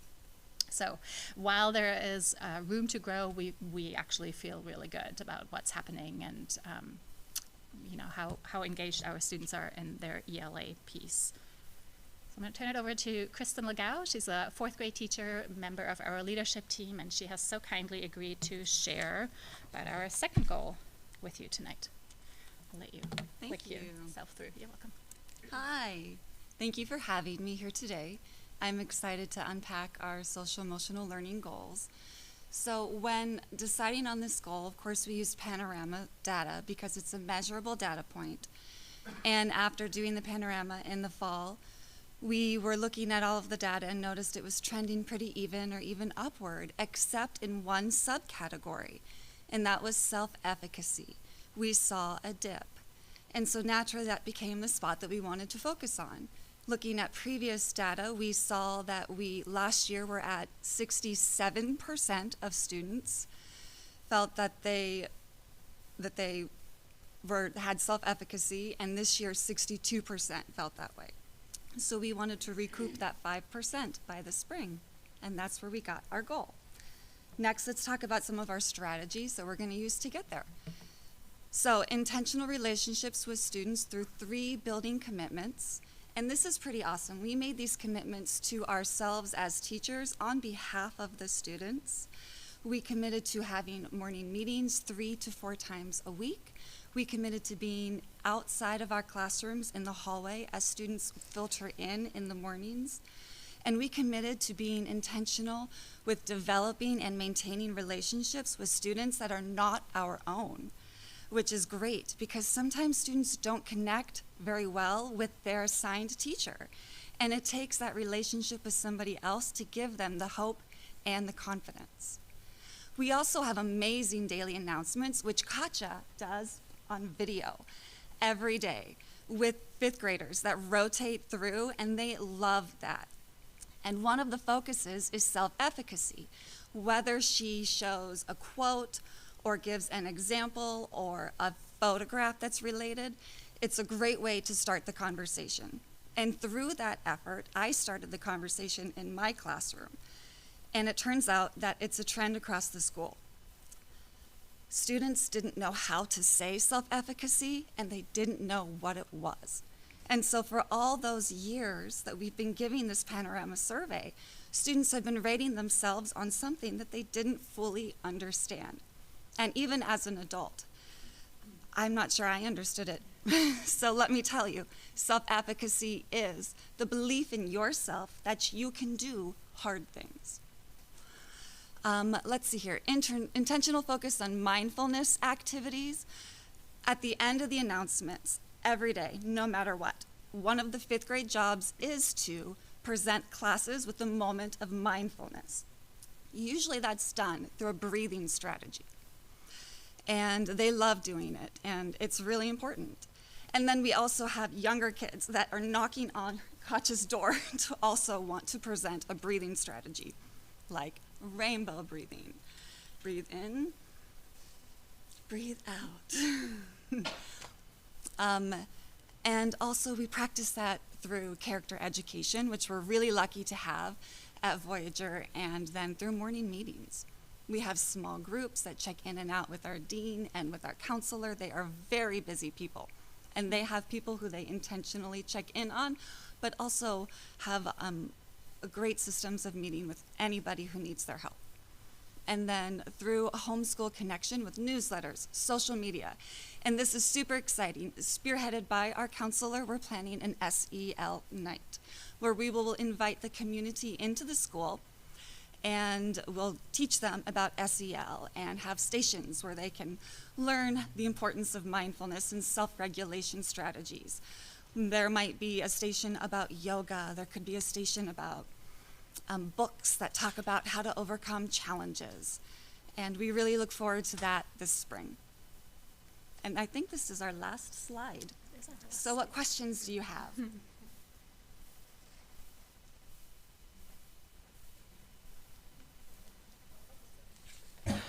Thank you both. This is great. Going back to your, which one? This, your action plans and measures for the ELA. And I want to, so Katja, you are part of the literacy task force, which is fantastic because it seems like this is very timely and relevant. And these are the same things that we're seeing coming up, themes we're seeing coming up in that. So in your opinion, these as action plans and measures, is this something you developed through kind of auditing, or how did you figure out, identify like the equiphonics instruction and the 90-minute literacy block as something that maybe you don't feel is, has a degree of fidelity that you're looking for? So I feel that in our building, and I can't speak for all buildings as a whole, we are teaching that with fidelity, and our teachers are with fidelity implementing the 90-minute literacy block in the wind time. We, and I imagine all other elementaries, created a master schedule that is really aligned in a way that allows for that 90-minute uninterrupted time, as well as the wind time included for us. Every grade level has a wind time that's aligned with lab and resource, so that in theory the lab and resource teachers can support doing that particular wind time. Our focus at Voyager is on literacy during that wind time, so we have been very intentional about utilizing that time to and that's really been the whole year? Grow. Yeah, and I can't take credit for, bringing ECRI. That was a district decision to bring that, but I take credit for supporting my teachers who are all implementing that with fidelity. Thanks. You're welcome. Can I go? You gonna go? Go ahead, I'll go after you.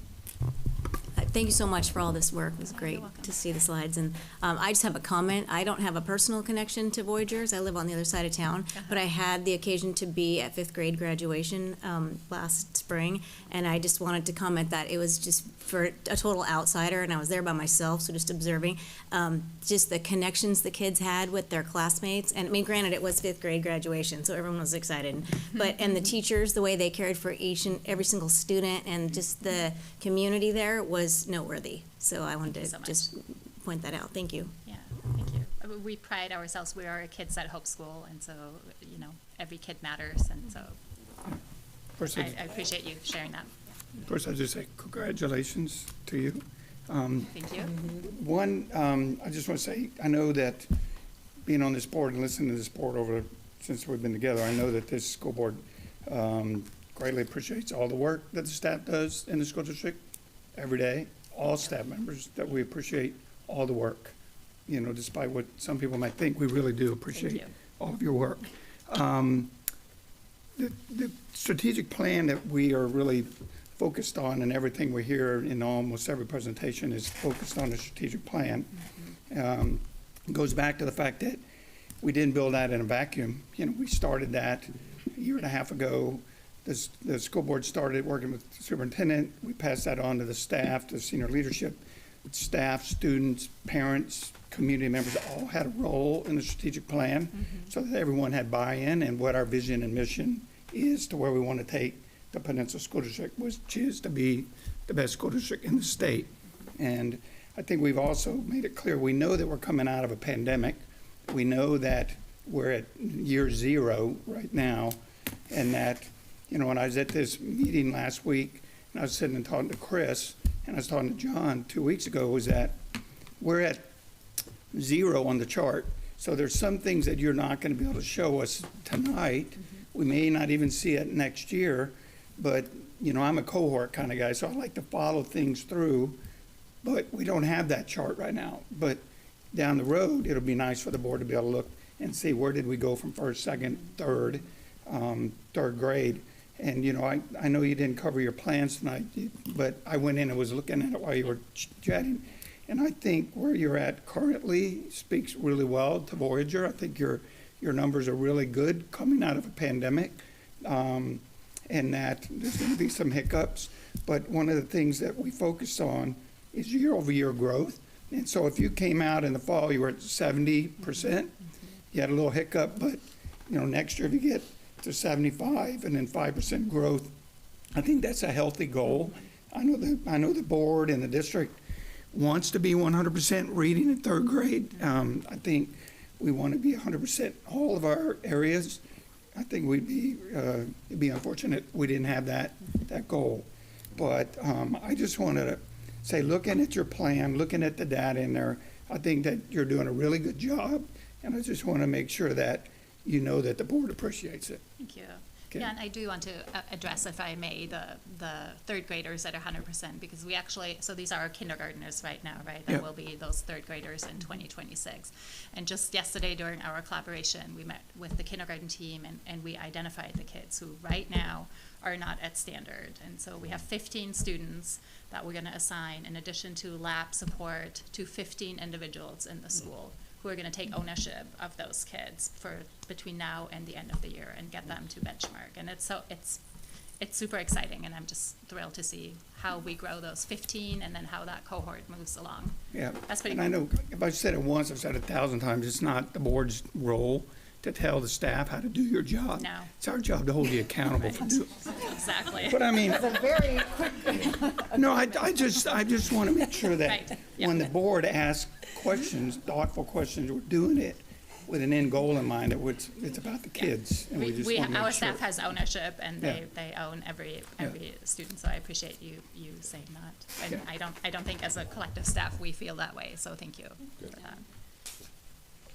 I just had one quick question. If you could just kind of briefly talk to the process of how you come up with this goal or this number. So if we're looking to jump from 65 to 75 in one area or 70 to 75, what does that look like? I know you're looking at specific students, but who comes up with that number? Are you thinking about the ELA Yes, goal? specifically the ELA goal. Right. So looking at how much growth we've seen in previous years is one way that we determine how much growth we think students can make, looking at multiple data points, looking at what the research says about appropriate growth on DIBELS on a per week basis, and then figuring out, okay, how many weeks do we have in the school year, how much should they be growing, and basing it on a variety of different points has led us to that percentage.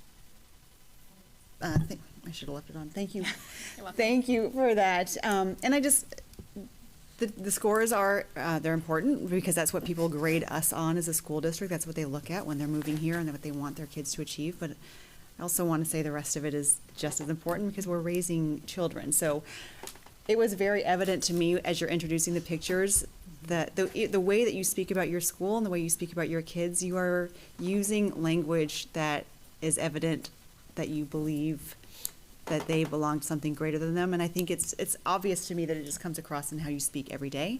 So I appreciate that your focus seems to be on teaching kids that they belong to something bigger than them. And I think that's so important because as we're looking at panoramic data for older students, we're kind of losing that somehow. So building that in them young is so important.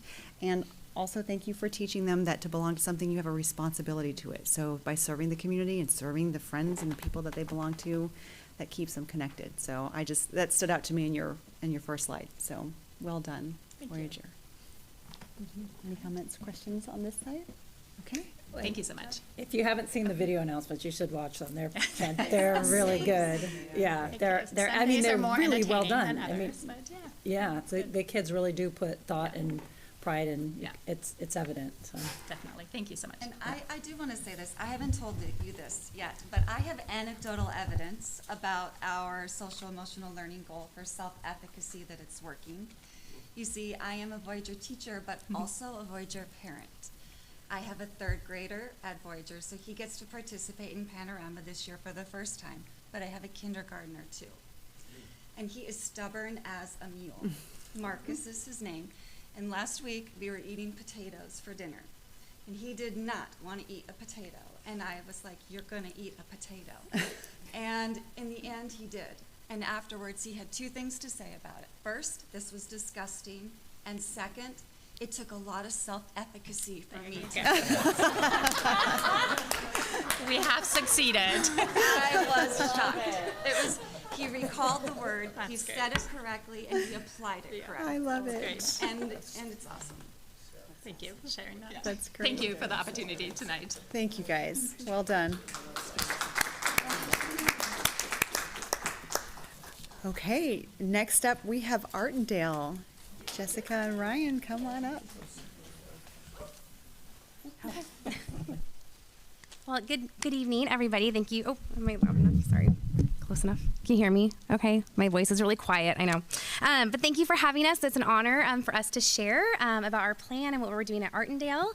I have my wonderful Dean of Students, Ryan Heastan, so we're going to share what we're working on.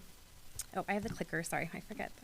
Okay, so we also believe in images. I know someone told me a picture is almost worth 1,000 words. And so just really trying to communicate what we are and who we are at Artondale. Of course, this is our first full year in our new building. And so, last year we went through a lot, moving in mid-year and trying to adjust and all the COVID pieces. So we really feel like this is our first year to really kind of get the ground going and have all of our great learning environments that we utilize. So up top there, you can see it's a first grade classroom. They are focusing on their guided reading group. So really making sure that students are getting the instruction that they need. And also down below, you can see our students reading together. So again, like Katja had mentioned, students love to work in pairs, and we have flexible furniture. We have our flex areas that they utilize for small groups, for working one-on-one or together. And Mr. Heaston is also going to talk about our SEL and how important it is at Artondale. I'll just start by, we're so extremely grateful to be in our new building. This year, a little girl came up to me and said, Mr. H, I'm so happy. And I go, oh, honey, what are you so happy about? And he goes, we get to play, we don't have to play in a parking lot this year. And I go, oh. I go, really? It was the bus loop, but I get it. So it was exciting to see them out in the playground this year, on the field, utilizing it, big smiles. I'll just first start by, you won't see this in the goals, but our work surrounding MTSS and social emotional learning and our tiered supports. At Artondale, we have our three main expectations, which is making good decisions, showing respect, and solving problems. This is super important for us at Artondale because we explicitly teach it throughout the year. We reinforce it daily with our splash tickets. The kids are so happy to get a splash ticket. It's a little piece of paper. You wouldn't think this little piece of paper would be such a big deal. But they love it. And then weekly, we recognize those students through some of our own video announcements. And you walk into the classrooms and, they get drawn on the video and we get to watch some of that. And, their brothers and sisters get drawn and their classmates and they all cheer. It's just a great, tier 1 level of support. And then, sometimes students need tier 2 instruction. What does that look like for those students that maybe need a little bit more? And we look at some of that panorama data and then also our student risk screeners. And we try to identify some of these students so they don't fall through the cracks. And that's the reason why this data is so important to us.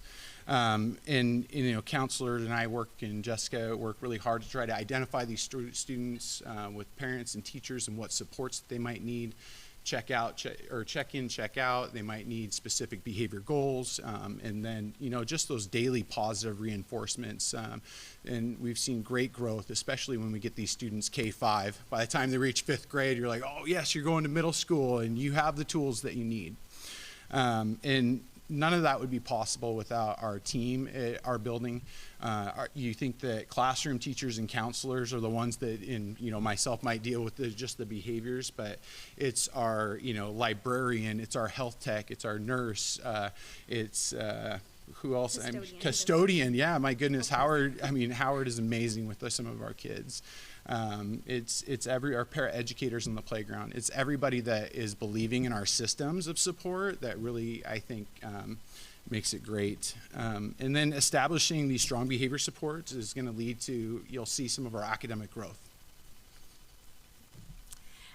Also on there, you'll see our staff commitments. So we connected that. You'll see in the middle our otter traits. So we have a monthly theme every month, and we created that as a staff 2 years ago. And so every month we focused on a different theme. So we did problem solving, growth mindset, goal setting. And so you'll see there, like Ryan had mentioned, we have such a dedicated staff and community. And so we really wanted students to understand that we set goals and to model that for them as well. And our otter traits, we live and breathe them every day. So we have our morning announcements. We connected it with our second step SEL curriculum. We looked at the state standards with SEL, really making sure that we're meeting all of those needs for our students. And then that's going to translate for them to be global citizens, to understand all those 21st century skills that they need to persevere, right? To have a growth mindset, to be responsible. So this month we are focusing on being inclusive is our theme, and next month is being respectful. And so that ties with our show respect, and we set goals with that as well. And then we can't do it alone without our community. So I know a few weeks ago, Diane mentioned our amazing volunteers that come in, our community support, and our PTA. And so you'll see we had our sock drive last week, and we raised our goal was 1,000 socks, and we raised 1,800 pairs of socks in 1 week. So it's amazing. So we started this new community group at Artondale. It's called Otters for Others. And so we had our food drive. We did something around the holidays of providing gifts, and then the sock drive as well. So that's just to highlight again our community, because we want them to be a global citizen. So when we're looking at our ELA, we have our Smarter Balance goal. So again, this is our 4th grade cohort, so now our 4th graders. So our goal is to go from 67 to 75. I also included our DIBELS goal as well. So we are at 71 and we wanted to go to 80. Currently, we just did another winter diagnostic that we just did. We're at 77%. So we're on track, hopefully, right, to get that 80% or more. And then I also included iReady as another great data point that we look at. So we had students who came in at 80% meeting on our iReady, and our goal is to go to 90%, and we're already at 91%. So we've already met that goal, and we're going to keep going. Again, we believe that our students came in at that 80% because of all the work we've done in K, first and second grade. So we really focused on our action plan that we have. We started that last year with our core instruction, so really making sure that all students get that at least 90 minutes of core instruction that's uninterrupted. They're not getting pulled out. And then we have something that I know Katja had mentioned earlier, our win time, and that's with the classroom teacher. So we're getting that additional dose of support for them. Some students might go to resource rooms, some might go to lab, but we always make sure that they get the classroom teacher before or after the win time too. So core instruction is whole group, small group, and sometimes one-on-one based on what the students need. And then we have that additional tier of 3 is that lap or resource room. So we always make sure students are getting double or triple dosed of support that they need. And then we also do our data dives. So we had our one last week, and as a staff, we looked at everything to compare how we were doing with the fall and the winter, what new goals we could set, and we had our RTI meetings actually just yesterday. So I went around with my lab teacher and grade level teams, and we looked at their current data and where we're at, and we set some action plans and steps for what we can do to really support students who are in that yellow to red on what interventions we need to provide for them. We're focusing on our big 3 with UDL, so we're so excited with that work this year.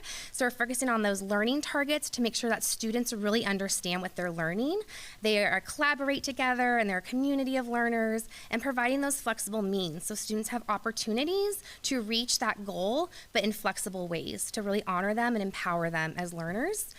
We've created that literacy-rich environment. So it started last spring where we did a book drive, and our community donated books, and then we targeted students to take books home for the summer, and we did a summer reading challenge. So we gave them like 20 to 30 books, and they just got to shop, and we laid them all out, and they got to pick what they wanted, and they loved it. And then we did our fall, we revamped our kind of homework policy to really focus in on reading and reading every night in K-5. And then we made some of the other work optional if they needed it or not, because we got feedback from families that they're so busy and they're doing sports and doing all these other things. So what's the most important thing my child should do every night? And we said to read. And then we did a readathon kickoff where we raised another like $20,000 to really talk about the needs in our building and to do sensory needs and all these other pieces that we're adding in to enhance and align our curriculum. And then we have our book carts. You'll see a little guy right there. When Ryan was mentioning we draw splash tickets every week, they get to go pick a free book from the book cart. So that was from our book drive, and then we can keep replenishing and adding more books too. And then we're gonna have a literacy night, April 6th, I believe. And so come out, and we love to see you there. We're gonna have guest readers, maybe like a book swap, make and take, really teaching parents how to teach reading at home as well for that partnership. And then in math, so again, our 5th grade students, so our goal was, we're at 64, and our goal is to go up to 75. And then I also included our iReady. So we were at 47 when they came in, and we really talked about that as a staff and as a cohort with 5th grade. Again, thinking about what they missed over the years. Sometimes when they were in 3rd grade or 4th grade, they couldn't get to everything, right, because of COVID, or when we were doing that AM, PM schedule, they had half the day of instruction. And so we recognized that, and we looked at the different domains and what we could really target and kind of focus in on. And so right now we've already made a jump. We're up to 63%, which is great for our students. And actually, just to highlight as well, in ELA for 5th graders last year, we were 89%. So 89% of our 5th graders met ELA for Smarter Balance, and we were 69% for science. So we're realizing math is a need, right? So we talked about that yesterday during our data days. So again, in math, our action plans is that core instruction. No one is getting pulled during that time. They have that whole 60 minutes to really focus in on the learning, talk about math, we reteach it, meet in a small group, and then we have that tier 2 and tier 3, again, with the classroom teacher, or it could be with resource room. We had our RTI meetings yesterday where we also talked about math because we see that as a next step for us. We've been focusing on literacy so much, and so now we need to keep going back to math and what else we could do. And again, the same UDL with the learning targets, the flexible means, and community. And we're coming back to, we did so much work before COVID with TDG and mathematical practices, and so how do we bring that back? How do we make sure that we have that? And something we do is that accountable talk and really having that discussion where students can disagree and agree with each other about math concepts as well. Is that it? Is there anything else? Sorry. When I get nervous, I talk too fast, so sorry. If I didn't mention our office staff earlier, I probably won't be let in the building tomorrow, but they also help us support with behaviors all day long. They're amazing people, so. Questions? I do. I know the tests are different and when they're given are different, smarter balanced, and the iReady, but are the standards on those tests the same? Are we looking at the same thing just in a different cycle, or is there any way to compare the two? There is. So iReady, again, it was on smarter balance tests, in our different domains. Mm-hmm. And you can dig deeper in the iReady and see what types of questions and what types of, standards of those students and link those to our Common Core standards for sure. Okay. And so they do match up, I guess is the short answer to it for you. They do match up. And you can also do another test called a standards mastery, and so teachers can select certain standards that align with our Common Core standards, and so we are going to do that. So we're going to focus on numbers and operations to target those students who are at yellow to try to get them to core with that as well. And sometimes it's the wording of the questions, how it is, and so that's what teachers have said too. Mm-hmm. So really making sure students are understanding it's multi-steps that they have to look through. Again, we're getting ready to do some practice smarter balance and put up some different questions and what is it asking you. So we do those interims too to make sure that we're getting ready for that too. Great. First off, the same thing with Voyager. You're reading it, where you're currently at is really, really good, especially post-pandemic. 91% for your Devils is really, really good. One of the things I don't know if, I'm not an educator, so I don't know if I've ever asked this since I've been on the board. Is there any correlation between reading and how well they do in math? Just curious. Is it? If you don't have an answer, it's okay. I'm like, where's James? It's like, yes. James, right? I know. I'm curious. What's the? They can't read, I can't imagine they can do math. So what's the correlation? So, you sometimes have those barriers, right? So, yeah, obviously, you want students to be readers, to be able to decode and to understand, so that way they can read the, problem-solving ones that they're doing. And it's more complex with that and pieces like that. Did you want to add on? Yeah, I would just say, the smarter balance allows for some of that deviation where they'll read you the question, and so you don't necessarily have to be a good reader, just like we have some of those accommodations for students in the classroom where a teacher will read or a para will read what that question is, and so they're not having to spend that brain power deciphering what's being asked. Mm-hmm. And so they do take into account some of those accommodations. I would imagine that it is harder, but we do try to close that gap and that barrier by offering. Just curious, because I noticed in all the slides that I've been seeing in the SIPs is that reading seems to be at a higher than the math on every one. And I don't know, just popped in my head, is there any kind of a correlation? Then where is it? Because at 91%, that's really good. How are you as far as your dyslexia students being intentional with them? Because we've talked about this at previous board meetings, that in order to achieve 100% third grade reading, we need to make sure we're being intentional to catch those students that are having trouble reading, such as dyslexia students.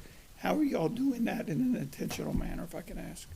Yeah, so we had our data days where we looked at everything and we brought up our iReady. We went and looked through every single student and really looked at, is it phonics? Is it vocabulary? Is it comprehension? And so then we had our RTI meetings where we met and we actually have a spreadsheet. And we put all those students on and really talk about where's the growth at, where's the breakdown, what additional interventions do we need to add. So an example of that is with math that we noticed. And so I actually have an additional support person that's going to come in and work with like 5th grade and 3rd grade, and we're going to target certain students that we notice that are missing that gap in it. And so with dyslexia, especially with reading, using those flexible means and really providing the opportunity for students to use multi-sensory, right, as they're learning. So we've bought little sensory kits with Play-Doh and Wiki sticks and magnet letters, and they're writing it. Same thing with ECRI. That's why we do our ECRI program too.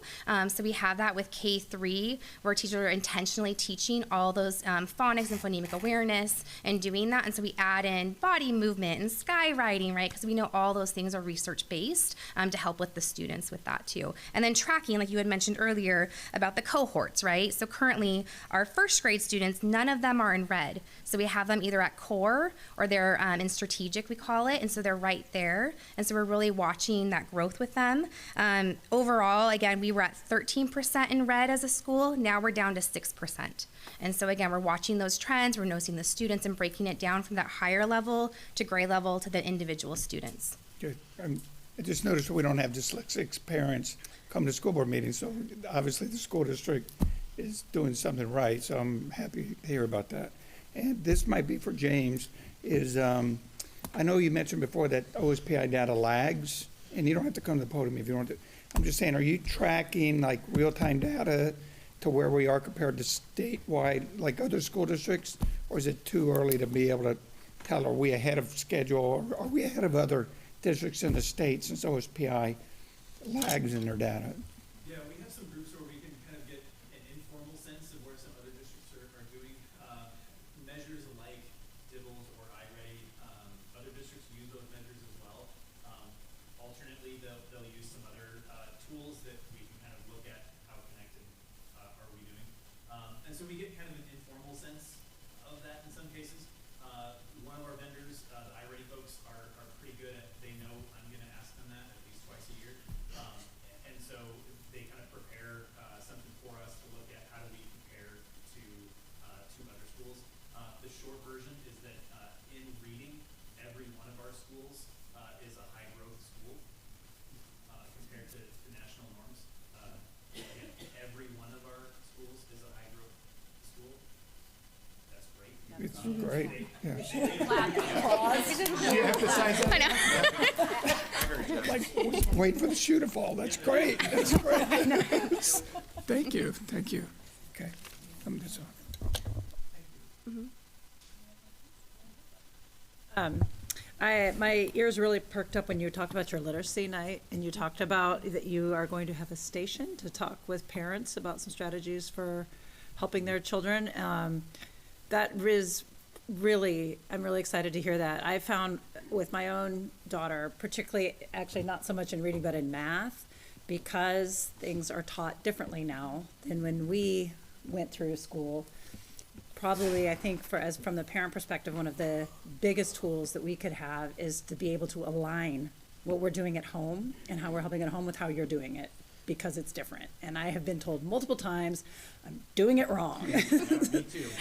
So, I mean, in any opportunities we have, so I'd be excited to see how you're doing that. I mean, again, kind of going back to with Katya and we had the opportunity on the literacy task force to see how one of our like incredible lab teachers, all the different ways that they are, the strategies that they use. And I just, like, it was a lot for me to take in, because I can assure you I was doing none of that. But had I known, right, like just a small bit of education to be able to support my kids at home would be fantastic. So thank you for doing that. And yeah, I'm definitely going to come check that out. Yeah, definitely. So I stopped doing it wrong. Yeah, no. Good luck. Thank you. Jessica, I would really like to thank your school for including mathematics tonight. You're talking about interim assessments. You're talking about TDG, Teacher Development Group, which is one of the most amazing curriculum and pedagogy support around mathematics. And so I look forward, this is kind of a James, I look forward to educating the board and revisiting that work. That will really be a focus next year. This year we've really put all of our real efforts around literacy. Next year will be mathematics. And so thank you for that hard work.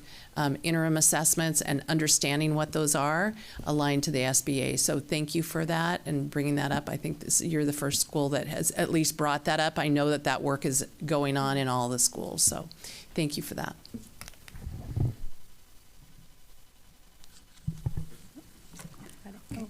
No, I just was going to say thank you. Excellent job. And just point out, I think I wanted to say out loud, you guys do an excellent job connecting with the community, bringing community partners in and exposing our kids to so many different people. So all of this looks fantastic, but especially on that work. Thank you for having open doors to our community, because I know that's important to us and our plan and to those who want to support our kids. Yeah, we were so excited to have everyone back. I mean, honestly, you come in the building, you'll notice third grade. I mean, there's literally 5 parents in there, teachers. We're in the flex area in all the classrooms. Same thing with first grade. It's just so powerful to see, and we appreciate them coming in and supporting them because we couldn't do it alone. And so we really appreciate that too. It looks normal. It looks normal. I mean, yeah. Where we were. Yep, we're back to before, yeah. Excellent. Yeah. Great. Thank you. Thank you. Okay, we are going to actually take a 5-minute break, if that's okay, I'm sorry, Kelsey. Before we move on to middle school. So, yeah.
Check.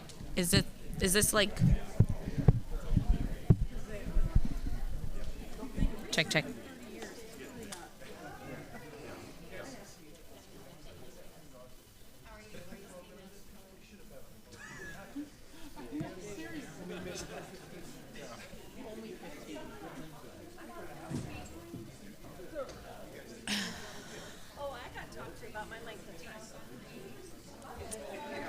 It's totally fine. You go.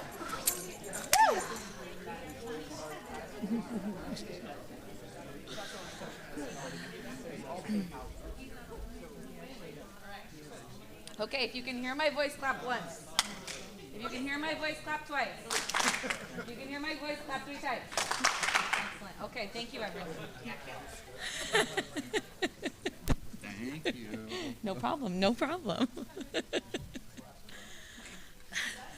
I took that from the elementary friends.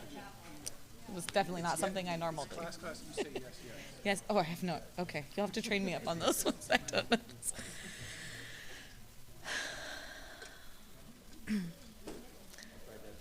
All right, welcome back.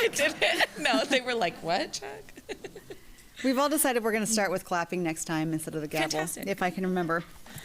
Okay, welcome back to part 3 of our SIP plans. We've got Kelsey Park with Kopachuk Middle School. Well, first I want to start by saying thank you so much for having me here tonight. This is my first year at Kopachuk Middle School. I'm the new principal out there, and so this year has really been about learning about the school and about the community, and I'm really excited to share with you some of the work that we've already begun and the work we're excited to do. I also first want to just thank everybody who is out there supporting me and supporting our school. All of you Coyote teachers that are out there, I'd like us all to give you a big Coyote clap. So a Coyote clap, and I'll say on 3, 1, 2, 3, and then we're going to clap twice together, all right? So this is for all of you Coyote teachers, all of my staff, including custodians, office managers, everybody who has supported all of us. It's been a really, really tough few years at Kopachuk with the construction. And so we're almost done. We're in phase 6 of 6. So a Coyote clap on 3. 1, 2, 3. Awesome. So I wanted to start with some of the faces of our Coyotes here. And this district really has empowered us to inspire each and every one of these students every single day. And I'm not going to go through and talk about each one of the pictures that you see up there, but what you really see are smiles and these young people's faces that are going through one of the most challenging times in their life, which is middle school. There are so many things out of their control, and our number 1 job is to educate every single one of them. And our number 2 job is to make every single one of them feel like they belong and that they can succeed. And so you'll see pictures up there of, first on the top is my amazing assistant principal, Mr. Nate Hudak, who's here tonight, and I'm just thankful you're here to support. Sorry. Yeah, so this way we blended in our, kind of encapsulating what Kopachuk is really all about. But we really are trying to encourage engagement. And so you see pictures up there of our staff having a blast at our kickoff. You see our PTSA running our Coyote Corner every Tuesday, Thursday in our building. You see students attending our first PEP assembly. You see students supporting each other at volleyball games, at other activities. You also see the artwork that's happening in our new art classrooms. And so there are some really, really amazing things going on at Kopachuk. And so I encourage you to also follow us on social media at Kopachuk MS. But genuinely, because part of this is, one of my parents said, I really just love how you bring us inside the classroom. because there's this unique barrier that happens in middle school with middle school students where it kind of starts to become this transition to high school and everything kind of becomes a surprise. So a part of that community and collaboration is making sure that we're all engaged in that community together, not just from me sharing out, but asking for that two-way communication of asking people to engage with us there, or asking people to engage with us in the buildings, or having our community partners come in there. So I'm really excited about continuing that work. All right, my first goal that I want to share with you guys tonight is my academic goal for our building. And our BLT worked hard, and I appreciate, Carol, I just want to say thank you for sharing that this is a collaborative work, not just from my work. This is something that our teachers are invested in on an everyday basis. We are really working hard and driving towards reaching our goals. DeForest says that if schools and districts limit themselves to the pursuit of attainable goals, they run the risk of never moving outside their comfort zones. If the only goals educators pursue are easily attainable, then the focus shifts on how good we have to do, rather than how good we can be. And so you see me put up here that in alignment with our strategic plan to have 100% of 8th graders meet or exceed proficiency on iReady in reading and math by 2026, which means that we're also reaching for 100% on SBAC. And I'm gonna put that for every year, knowing that we are gonna make incremental progress to that. But I wanna take you back to this slide, because if you're gonna tell me that I'm not reaching for 100% of those faces, that is not gonna sit with us here at Kopachuk. We have to push. We have to say that every single one of these faces are worth that 100%. And so what are we going to do to achieve that? And so our focus for this 2022-23 school year is really looking at inside of our classroom. What's in our scope of control, and that is really focusing on common learning objectives. If we have common learning objectives in our PLC classrooms across the content area, that indicates that we will likely have common assessments that will help us track data at a more formative level to be able to shift our instruction real time to meet the needs of our students. And really that is where the collaborative instructional work and progress is made towards reaching those state goals. I included in here as part of my work is learning about where Kopachuk has come from and what their data is. You'll see that our last OSPI data on SBAC is that in ELA, 64.5% of our students met standard on the SBAC, 63.6% met standard in science, and 56.7% met standard in math. What you also see here is some data that I worked over the summer to correlate for our teams. And this data is cohort data. So we can see, and I know, David, you've talked about really wanting to see that. Thank you, I'll take it. But what you really want to see is the blue and greens increasing over time. And on the very bottom of your screen, you're going to see that we've tracked our cohort from 6th to 7th to 8th grade, current 8th graders coming into this year. And there's a really interesting trend that's been happening, and this is beyond these last 3 years at Kopachuk, where the data doesn't seem to increase based on grade level in the performance. And this data is not something that we've always looked at Kopachuk. And so as we started to unpack what this data meant, we also started to unpack what is happening in the instruction that we need to do, again, coming back to those firm goals, to really help shift the achievement and really help inform our practice that's happening in there.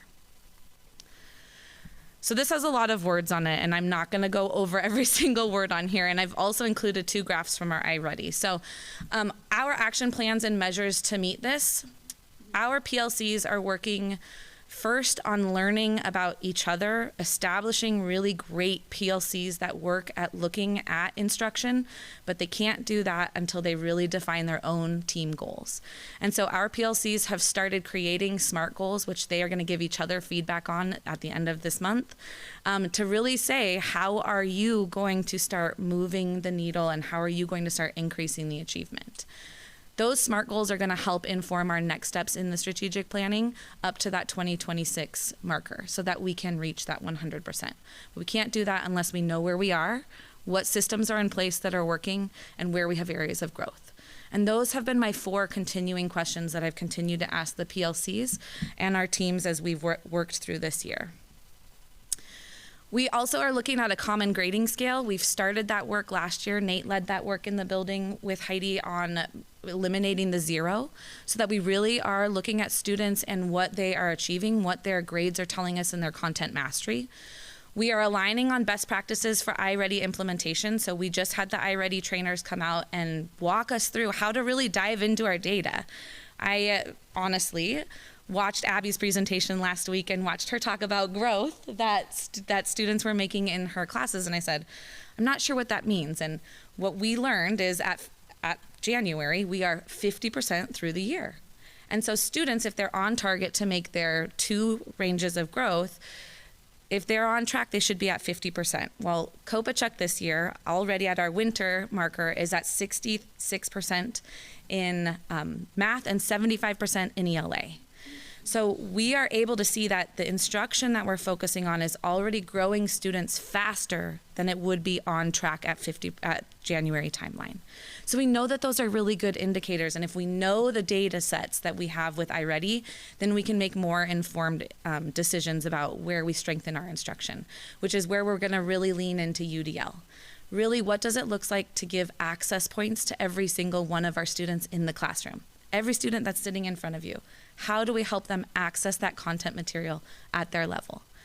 At Tier 2 and Tier 3 in our academic areas, we have what you've heard Jessica and Katya talk about tonight at WIN time. Ours is called PAC. So we've identified small groups to do some pull-out short-term intervention in math this year. We're kind of working through what that process will look like so that we can extrapolate that out into English, language arts, and math next year. And then we continue to support students that need Tier 3 supports. In the IEP and 504 process, we've really worked closely with our EL department this year and brought them in to do specific trainings for our teachers on instruction on how to reach our students that have this gift of a second language. And really focused on meeting parents during staffing meetings to hear the parents' input and their needs that students have, and having those happen with all of our teachers together. So focusing on really learning about who our students are academically and how we can meet those needs. There are lots of autopsy data ways that we look at this data, which include the SBAC and the END iReady goals, but we've also built in other data measures that we are focusing on in the classroom for academics as well. Our second goal area, and for middle school, and I will speak for our school, but for middle school, I believe is the most important area, is social emotional growth. And like I talked about, this time of year for our students is something that I have a lot of no control over. And so really, our primary objective is to make every student feel like they belong here at Kopachuk. Every student. We want 100% of our students in that spring panorama, and I really believe that with the work that we're doing, we can get there. Additionally, so when we do the panorama data set, students can rate themselves on where they feel strengths, and we want to make sure that there's not a single student in our school that's rating themselves in a 0 in that SEL strength set. So we want every student to be able to feel like they have a strength that they bring to the table, that they have value, that that is their voice, because we believe that that also is part of their belonging. We used our fall data set here from our panorama. You'll see that we also included information about how many adults and what was the relationship that students felt to the adults in the classroom. 36% of our students, which was up 7% from last year, felt like they had a trusted adult that they could lean onto. And we, and this fall, started the year at 49% sense of belonging. One of our data measures that we're using is similar to KPMS. We are doing a quarterly data dipstick of students and asking them for their survey responses to give us an identifier throughout the year on how we're going. So that way it's not just we did it in the fall, we do it in the spring. And we actually just completed that, and as of this morning, we were at 60% belonging. So the work that we're doing, staff, if you heard that and you're watching at home, we're at 60% belonging, which is up another 11 percentage points from the start of the school year. So the hard work that we're doing of investing in knowing our students where they are socially, emotionally, and academically is already starting to pay off. One of the ways that we are really focusing on that in our action steps is through our SEL curriculum. Every Tuesday, we measure with a Character Strong survey the fidelity of implementation of that. Every teacher works through Character Strong lessons starting on Tuesdays. Sometimes it takes all week. Sometimes the kids get done with it really quickly, and then they are building in other advisory class work. And so we are really focusing on building in those social emotional skills. I actually had a conversation with a parent today that the gap of COVID was not just that students were with the screen, but there's this lack of knowledge of how to self-regulate and how to interact with each other, and really intentionally building in those opportunities for engagement via Character Strong or pep assemblies or socials or dances really has helped students, as you saw in our data and you heard me say, find that sense of belonging. But we really want those multiple data points. We are using our DF list. We have homework clubs set up with tutoring. Gig Harbor High School has some amazing students that come in and help support us on Tuesdays and Thursdays with tutoring for our students. But we've also started piloting for the district this software called PBIS Rewards. So like you heard Jessica talk about, they have a piece of paper system. That became really cumbersome for Kopachuk in the last few years, and one of my friends in Tacoma was also utilizing this. And it has really shifted our ability to give instantaneous positive reinforcement to students by clicking a button and saying, you showed pride today. One of my teachers says it's like striking while the iron is hot, to say, wow, you did an amazing job on this assignment, or thank you for just being in your seat and being ready to go. That way we could just rebuild in these social emotional cues and positively reinforce the behaviors that we want to see. What's also really cool about this tool is that it has check-in, check-out electronically for us. So we can actually track what interventions are working on the backside to be able to inform what other tiers of support we might need. So you'll see the tier 2 and tier 3 supports in here are really similar to the academics, right?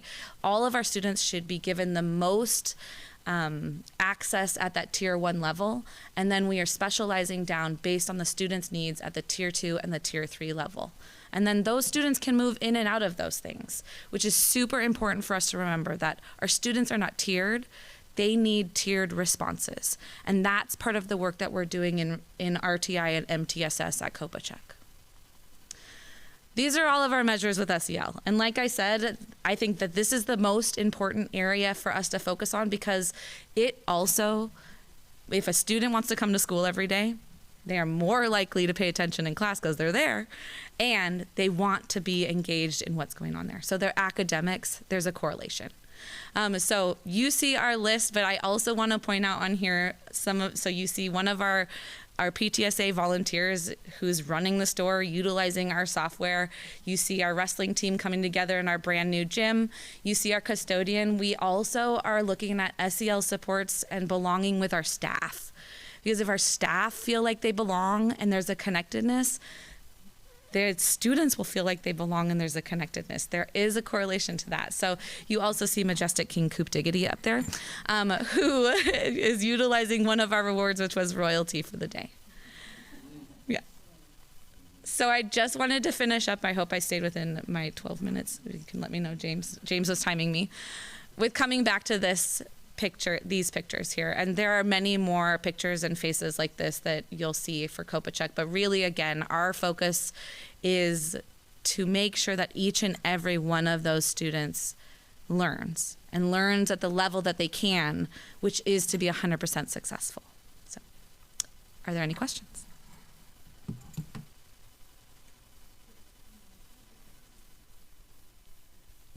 I just wanted to comment. Thank you for all the information, and I love the pictures. I just wanted to say that I love your use of 100% as a standard, because it's, and some would argue that it's not realistic or attainable, as you obviously know.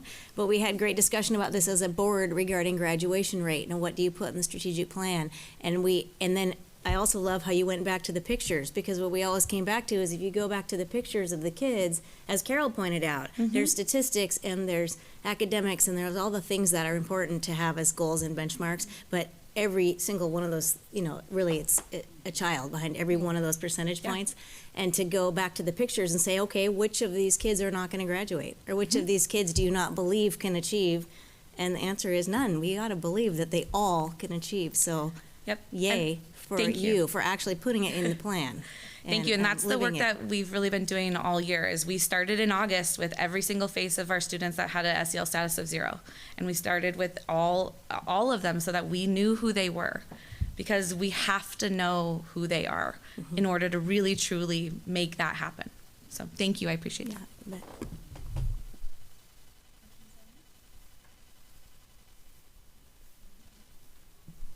I'll just make a comment about how much I appreciate what you do at middle school, and even having kids who have gone through it, you don't really realize it, but we've had several conversations lately about things that are happening in the high school and the behaviors that we're seeing there, and Michelle actually articulated these are kids who didn't have the opportunity to learn and test it out when they were in middle school. So things like dances and just having some freedom and messing around with the lockers and switching classes. That was always a big thing for my kids, to not be in the same class every day. So what you do every day is incredibly important. There was a high school counselor who, speaking to middle school administrator yesterday, saying, I appreciate what you do because I couldn't do it. We're seeing these behaviors and it's really hard. And you've got pimples and braces and all the crazy stuff that happens in those years. And it's hormones are real. And hormones are real for these they kids. Are very real.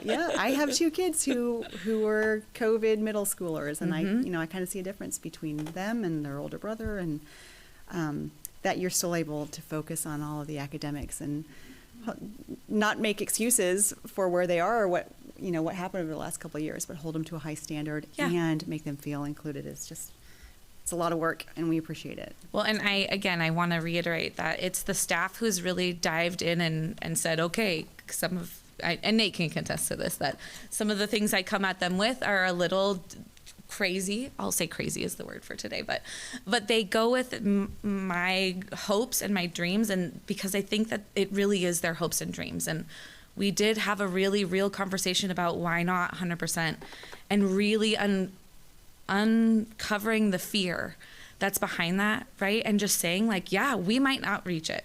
We might not, but like, what if we did? Right? Like, what if we really reached 100% for that? Like, what an amazing school and amazing district this could be. So. Yeah.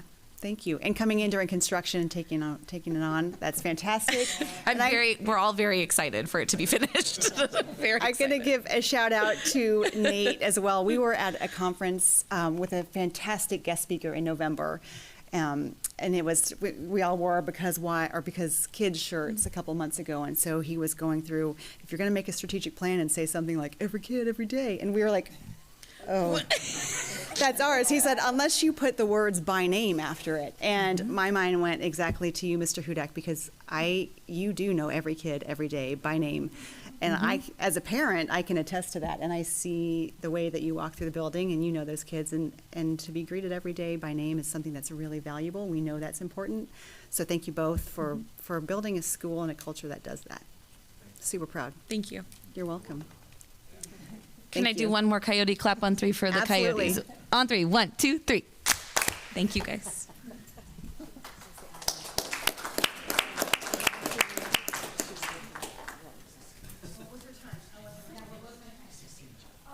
Hey, nice job. Oh my gosh, okay, I don't want my time to start until I say it starts. No, we won't start. We're going to roll on to item D, which is Gig Harbor High School with Principal Michelle Suter. And I see you have some of your team here as well. I do, and they'll be up here in just a minute. I, like Jessica, do not need to draw the mic closer because I've never been accused of being quiet. So anyway, before I start, and don't start timing me, Mr. Canton Wine. Not yet. I just want to say thank you, just like Kelsey did. Thank you for having us here today. I appreciate the opportunity to share with you and our school community the school improvement plan for Gig Harbor High School for the 22-23 school year on behalf of our school-wide team, our building leadership team, and our administrative team. I would be remiss not to share that the building leadership team has worked tirelessly. Thank you, Carol Rivera, for making note of that this year to establish our goals, create action steps around those goals, and even led professional development in our building around those goals already this year. I think that Gig Harbor may actually have the largest building leadership team in the district, and I would like to recognize them if that's okay with you. Along with the administrative team, I'd like to thank Chris Hunke, Jenny Buys, Maggie Anderson, Todd Davis, Jessica Gillard, Madeline Groves, Emily Hewitson, Joyce Kilner, Billy Landrum, and Darren Reeves, they're co-leading, Ramey Leroy, Catherine Snyder, Eric Swanson, Dina Berkey, Teresa Johnson, Jesse Hupper for MTSS, Elise Yeaman for our Equity, Diversity, and Inclusion rep, Jessica Sampson, our Wellness rep, and Anessa Russin, our intern. I do believe that's the largest building leadership team we have. Go, yeah. On a more personal note, late last summer, Gig Harbor High School was in need of a new assistant principal. It was at our first building leadership meeting last summer that James Cantonwine first approached me and offered to step in to be the assistant principal at Gig Harbor High School this school year. James made it clear that he was all in on this offer and that he could manage both positions, director of assessment and assistant principal, with support, of course. I want to personally thank Superintendent Barr, Assistant Superintendent Dan Gregory, and this board of directors, along with the entire Cantonwine family, for giving us the gift of James as assistant principal this year. I know I speak on behalf of Assistant Principal Mary Kate Grant and our entire staff at Gig Harbor High School when I say it has been an honor and a privilege to work alongside James this year. He has made our staff better, our community better, and has mentored us as leaders to be able to make great strides this year. As he transitions back to his real job, we want you to know that we are forever better at Gig Harbor High School for having had James on our team. And yes, our data presentations are better. Now to the data. Thank you. So on to our data. So first you're just gonna see our new branding, which has been a part of our whole process these last 2 years, and we can't put it out there enough. Just want you all to know that Jostens now uses Gig Harbor High School as a model for how to rebrand, and I got somebody from Stilica, people reaching out to me, tell us about that process. So it was just really, really great to go through all of that, and we're super excited for that. And once again, we, just like all Peninsula School District, we are better together, and so we just appreciate the work that this board does and we all get to do together every day.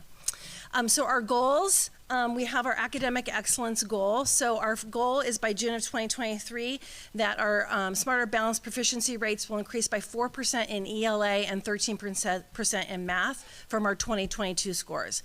And the reason we picked that amount, and I think, I can't remember if it was Lori or Natalie that asked the question, like, how do we choose that number? It is really based on this idea that if we do that growth, then by 2026, we'll be at 100% proficiency. And so we wanted to like just not grab at something out of the air and say, oh, here, this is what sounds good. I'm really reaching for that 100%. Now the BLT, this was super important. As more students earn credit in classes with standards aligned instruction and grading, we expect passing rates on state tests to increase. So that's super important because we know that the Smarter Balanced is a one and done in high school, right? You talk about cohorts and it's super, super hard to measure a cohort, obviously, because it's only given in 10th grade and that's what we're measuring. And then we kind of go, okay, that's great data, but what do we do with that? What's actionable then going forward? So the goal that the building leadership team really set was around this idea that all students will earn the credit for the courses in which they were enrolled. So in other words, I'm enrolled in that class and I will actually earn that credit. With this idea that we're really looking at our on track for graduation rate, right? We know how important that graduation rate is. We know that even in terms of our standing in the district, how important that is. And so we wanted to focus on making sure that we were leading that way. In terms of our action plan, we're using our best grading practices, and Kelsey noted this earlier. We really went all in, I should say, on these best grading practices with the case against the zero and some of those other kinds of things. So we're aligning all of those grades to standards. We took away the compliance aspect of it and extra credit and those kinds of things that might unduly affect the grade. So we're focusing on that piece. We have regular check-in with Tides Time teachers, our UDL strategies of clear learning objectives, community and collaboration, flexible methods, things like that are all a part of how we're going to achieve our goal. And then we have a policy where families are contacted anytime a student falls below 70% because we don't want them to be surprised.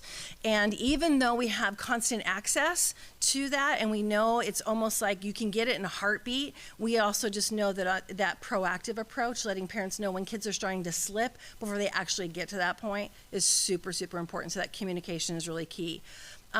Our data checkpoints, December we had 83% of students passing all their classes. In January we had 84% of all of our students passing classes, and we ended the semester with 93% of our students passing their classes. So we were super pleased by that. Just because I know you like data, I just wanted to say that our 18-19 at first semester for the school year 18-19, for first semester we were at 84%. In 1920, we were at 84%. In 2021, we were at 83%. 21-22, we were at 88%. And this year, we're 93%. So I really believe the efforts that we have made around those grading practices, those check-ins, that really coming around and alongside our kids and getting them through is going to ultimately get them where we want them to go and be prepared for the next level. Okay, and then our second goal is around social emotional learning and the sense of belonging. We know that this has been something, especially in the high schools, that have been a real challenge. And so our goal is by the spring of 2023, an increase of 18% of students will report a sense of belonging as measured by the Panorama survey. And you can see the rationale again down there with the 100%. When we met with our building leadership team, similar to what Kelsey talked about, this was a real wrestling point for us, both in the academics and in the sense of belonging. Because when you say 100%, everybody goes, oh, we're never going to get 100%, right? But to her point earlier, it's like, but we have to push ourselves towards it. We have to find out why. What is the reason why we're not getting there? And I'm super proud to say that there are lots of ways, and when you have questions, I'm gonna ask Mary Kate and James to come up here as well and share some of the things that we've been doing so that this work can get done. So student sense of belonging fell through the pandemic from 33% in the fall of 2019 to 28% in the spring of 2022. And we want to align with the strategic plan of 100% of students feeling a sense of belonging. So we do our character strong curriculum and Tides Time classes. We do a lot of the UDL strategies, regular check-ins, and focus groups. This is a new thing that we're implementing this spring, which is we're actually meeting with focus groups of students to find out what it is that would create more of a sense of belonging, and where are we perhaps not hearing them in terms of what they need as a sense of belonging in the school, because we're just seeing this trend. This trend isn't really moving a whole lot over time. And so I think until we get face-to-face with kids and we have that opportunity to really have those focus groups, then we'll have a sense of where it is. And it's, our staff are all in. I mean, 100%. They're like, you know, just tell us what we need to do. And I think it's like all of us, right? We want to figure out what the golden thing is. And it's interesting. We've never really asked the question, do you feel a sense of belonging on your team or in a particular class? You know, it's such a generalized question. I mean, I think if we were to narrow it down, we might get different questions. Do you feel a sense of belonging in a group or a group with, you know, in a particular setting? It'd be interesting to see what that's about. I would also argue, and I think Jessica said this earlier, we've talked a lot this year about the challenge of having really good data. And I think our team would just continue to advocate for those interim assessments. Because when you have the interim assessments, then you're able to follow a cohort. Then you're really able to see the progress and the growth. The one and done is super hard to draw out over time. So we would say that would probably be a great addition to what we could bring on Gay Harbor. So Mary Kate and James are going to come up and join me now, and then you can just drill them, just ask them.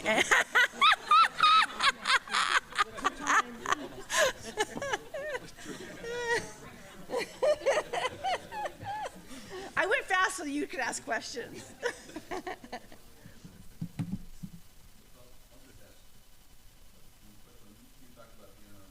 Yeah. It's a great question. Director of Assessment and Assistant Principal James Cantonley. I was telling Michelle earlier, I'm excited. This is the first time I've been able to wear an assistant principal badge to a school board meeting. And then I'm going to talk about assessment. I know, right? Ironic. Okay. Sometimes people forget that the balanced part of Smarter Balanced assessments is that they're not just the end of year state test. So there's also interim components among some other pieces too. And for those interim tests, they're meant to be kind of shorter, lower stakes tests. Ideally no stakes tests, like just for information for the teacher. They certainly could be graded and given scores, but that's not the idea. There are interim comprehensives that are just as long as the actual test. These are about two hours long. There are interim assessment blocks. That's the most popular kind. These tend to be about half an hour long for students, and they're kind of focused on a chunk of the standards, not necessarily everything across grades 9 and 10, but maybe narrow it down to a topic. And then even more narrow, there are focused interim assessment blocks. These are meant to be like a small chunk of a class period. They're just a single standard, a quick way for teachers to get a sense of where our students at. So it really depends on which interim piece we would take, but looking at something that's going to take less than a class period. And you can alter that assessment to ask questions you feel comfortable in groups. So the panorama, that would be the panorama. Yeah, so then within Panorama, we have the ability to give that survey as often as a school would want. We can do that more often than just the twice a year. And we can focus and say just ask questions from the sense of belonging piece and not necessarily the full suite. Right. Right. But at least you'd get that mid-mark, right? You'd get the mid-mark so you could see the growth and see, like, because what you want are these actionable steps, right? We're doing all this work, we're putting all this time in with UDL, all those other things, and then we want to know, like, halfway through, how are we doing? Because if it's not working, why are we going to spend all year doing it? Right? Let's like figure out what the next thing is or whatever it is. When it comes to interim around Smarter Balance, what's really nice about that is when you mine down and you find the weak area in a mathematics concept or in an ELA concept or whatever it is, you can really focus on that. Then the interim can tell you if the strategies you're putting into place are actually working. So that's super. And if they're short, it's super effective.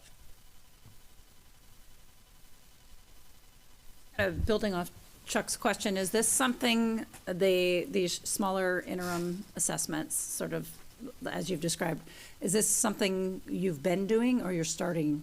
And is, okay. We were prior to the pandemic. Okay. It was in full swing prior to the pandemic. Okay, okay. And how does that, do you know, I'll look at Director of Assessment, does that translate across all the high schools?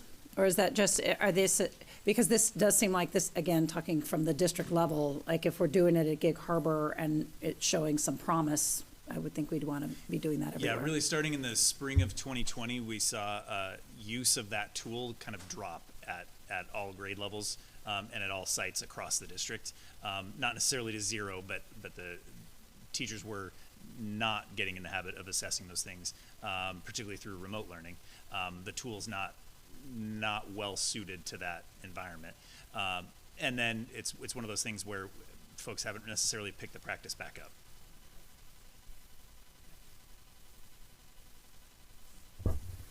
I have 21 questions. Oh, good. Let's go. I'm actually on a one-question limit. So the healthy use surveys over the years have always been troubling to me. Yeah. Because almost every one, they show, troubling trends such as, thoughts of suicide and things like that. I know that when our first year of having student reps on the school board, I don't know, 5 or 6 years ago, we had one from Peninsula High School, her name was Dora. And I pointed out to her that when I'd walk through the school, I would see students off by themselves, eating alone. And so she took note of that, and she sort of started a group of, I don't know if it was ASB or whatever, but students to go around, start sitting with those kids to see why were they sitting alone. 2019 was before the pandemic. 33% of our students at Gay Harbor High School still did not have a sense of belonging, which is terrible. I mean, that's a terrible number. And I'm not saying that to point a finger. I'm saying 33% pre-pandemic is still not a good number. And so I'm just trying to find out. I'm just can't wrap my head around. Obviously, there's reasons why it dipped during the pandemic, but it only dipped 5%, 33 to 28. Right, exactly, yeah. So it really didn't drop that much. Yeah. And for it to still be there coming out of the pandemic, Yeah. to me, is extremely troubling. And if they don't feel like they belong, how are they going to do well? But your academics don't reflect the way you're doing, don't reflect that lack of belonging. Yeah. And so that to me, the correlation there is, sometimes I wonder if the healthy use are with the kids making it up. Like, were they just trying to be goofy and make stuff up? Because your academics are really, really good, but your sense of belonging is really, really bad. And I just don't know how are you going to fix? I know it's a big question. Yeah. How are you going to fix that? Yeah, that's a super great question. I think that's what we're rumbling with right now. I think when we came out of the pandemic, we thought, oh, well, it must have been so much better before the pandemic. Now, mind you, it wasn't that long before the pandemic that we started it. November before. So we didn't, so the other thing, and you'll notice this dip from elementary. We saw this today, right? When we track the elementary schools through now, like, so elementary super high. I can't remember what Jessica said it was 60 or 7. It was super high. And I'm like, oh my gosh. For sense of belonging, and then Kelsey noted that they're up because they did an interim. It sounds like good on you, and so I think there's this idea, like, what is it that we're not capturing, and that's where we want to get into the classroom with focus groups. So, we've done this enough times now that we're kind of, it's like, what's the definition of insanity? You just keep giving the same test and getting the same answer. What's the point, right? And it's not another pep assembly, and it's not another, we have lots of clubs, we have lots of places where kids can belong. And actually, if you were to ask them, I just wonder, if I said, if you're a member of a club, do you feel like you have a sense of belonging there? I would say probably the Magic and Dungeons and, whatever, I do. I think they would probably say yes. So I think we have to identify where it is maybe they don't feel like they belong, or if we were to ask, do you feel like you belong in your classes? Because our teachers rate really highly, like our kids love our teachers, So it is an interesting dilemma, and I think we don't actually have the right answers yet. And so that's, I think, where if we can sit down with students in these focus groups and go, okay, let's talk a little bit about this, because even our students are shocked by it. Our AP research students took this data last year, and they were trying to figure out what the reason was and all of that kind of stuff, because they're like, who said that? Yeah. And so I'm not sure we're getting exactly what we want yet, but we're going to work on it. I don't know if you're missing the right answers. I think you might be missing the right question. Yes, exactly. Okay, because if they're doing great academically and they're in these clubs and they're in sports, someone mentioned earlier, I think you're looking for the right question to ask, because if you don't know how to ask the question properly, they may not know how to answer it correctly. Yeah. So maybe they just don't. No, I don't belong, but maybe they don't know what that. Well, what does it mean really to belong? means. I mean, I think we have to ask that question. We have to define it. I loved earlier when it was Katja, and they were talking about just defining the word self-efficacy, right? We ask these words again. Katie Novak, you should know your vocabulary. I mean, that's part of teaching, right? You teach what the word means. You have a discussion around what does it mean to belong. I think people would answer that differently. Where do I feel like I belong most? Some kids might say something really surprising. It might not be their home. It might be, in a classroom. I think you have to have those conversations. Okay. Yeah. Thank you. Mm-hmm.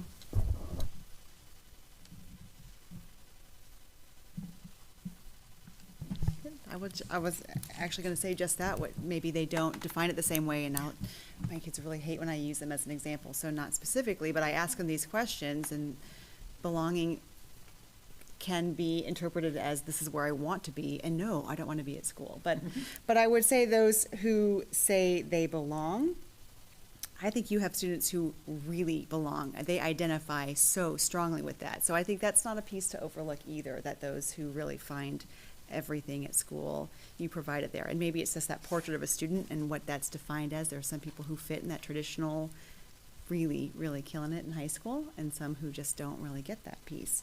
But I didn't think about until tonight how difficult it is to measure growth in high school outside of maybe a language or the math progression, because what we want is for them to have so many varieties in classes, but you're jumping around and you're not really measuring the same standard over and over. So thank you for pointing that out, because I wasn't thinking about it in those terms. And it is really difficult to take measure a one cohort going child through, and make sure that they're growing along the way. So I appreciate the focus groups, because I think that's where you're going to find the questions and address the belonging answer, and then, gosh, keep plugging away, because we want them to have all these options in classes and jump around and find what excites them, because that's also going to define what makes them belong.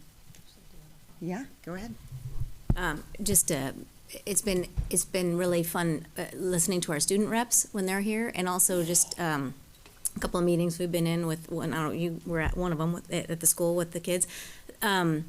They strike me as having they're very in tune with the students who don't feel like they belong. I mean, not that they're hanging, but because they are leaders in the school, and I really get a sense from them that they are very aware that there are students who don't feel, or that, maybe don't know a whole lot of people, and I at least appreciate the empathy and the observation that they're making, and I think that lends itself to a great community, ultimately. You have all the groups working, and also just wanted to comment that I am not surprised that you don't have 100%, because I'm sure James was like, that's not statistically likely to happen before June.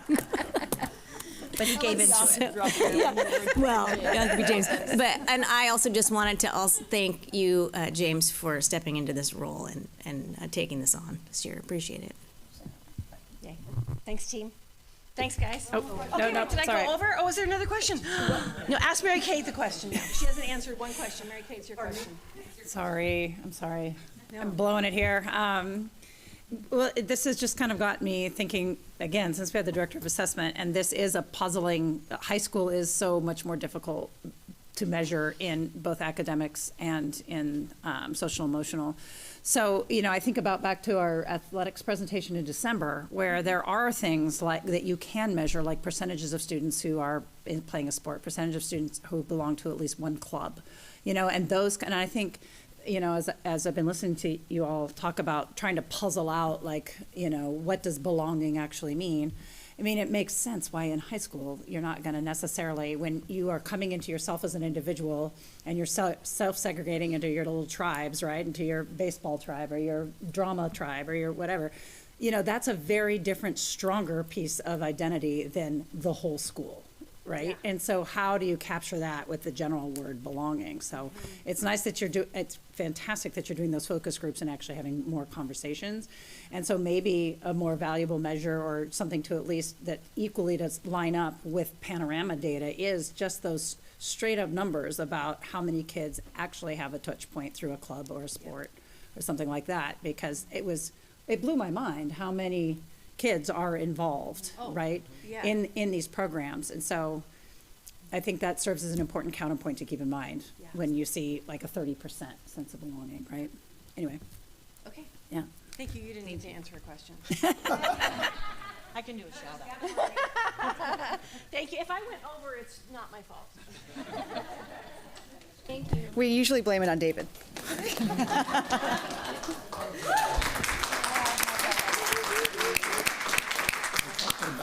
I know, I'm teasing.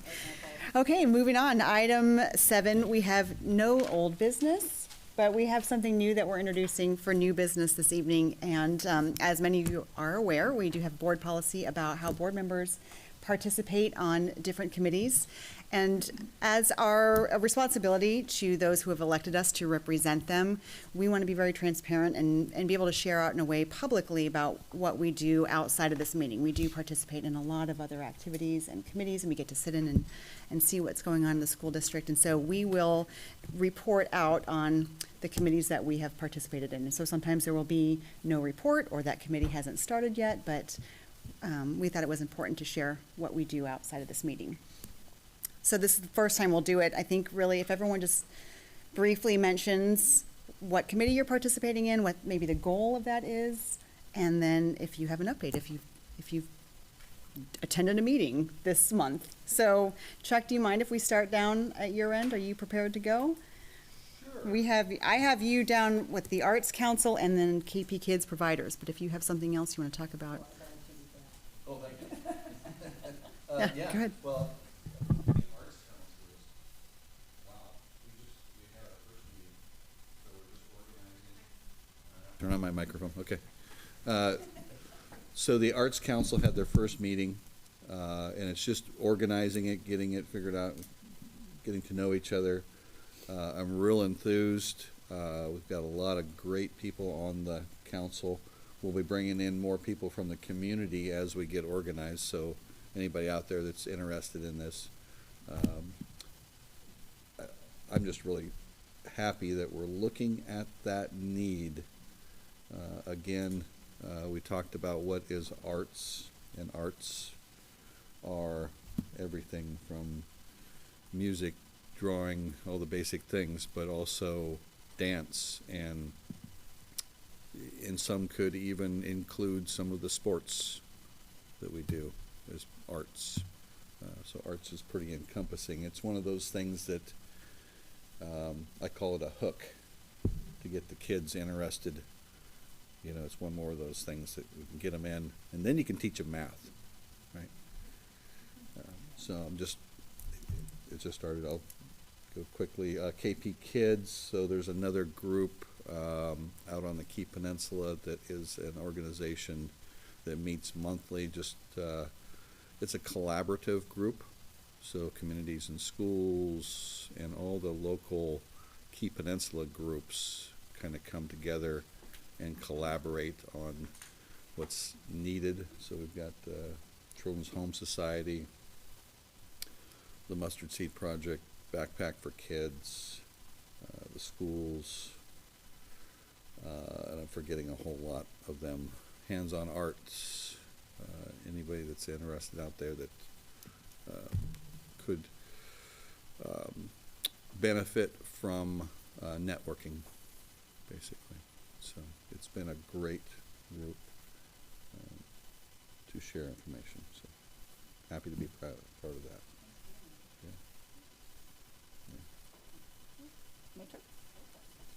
All right. So I've had the pleasure to be part of the CPAC committee, that's Special Education Parent Advisory Committee, which has not existed in the district before. So that's been a really fantastic learning experience. Started in September and rolling along, and I'll defer to Natalie because I was not able to attend the meeting this week. But it's a monthly meeting, and it's been everything from figuring out how the group is going to be structured, what the topics are going to be, to now actually starting to implement some of the stuff that has really come to the forefront as things that would be most beneficial for the general education of our families as a whole, for special education families, and for our staff to be able to hear from families of special education students. So it's been really great, and it's great to see people kind of stepping into these roles, having these conversations, and being able to have a dialogue back and forth between our staff and our parents. So I don't know if you want to add what your impressions were when you were there. No, I think you do that. Okay. So last January was on IEPs and kind of everything from generally what an IEP, individual education plan is, to the legal, like the form itself, to how should a meeting be run, what should you be looking for, everything like that. And this last month was on assistive technologies, what's available, what's out there, and it was one of these kind of aha from what you described of parents not being aware what's available, teachers not even being aware what's available, realizing like, hey, we need some tech support here to help us with all of this stuff. So it was really it was exactly what the purpose of the committee is supposed to be, which is everybody sharing their perspective with the hopes of improving the entire experience for children.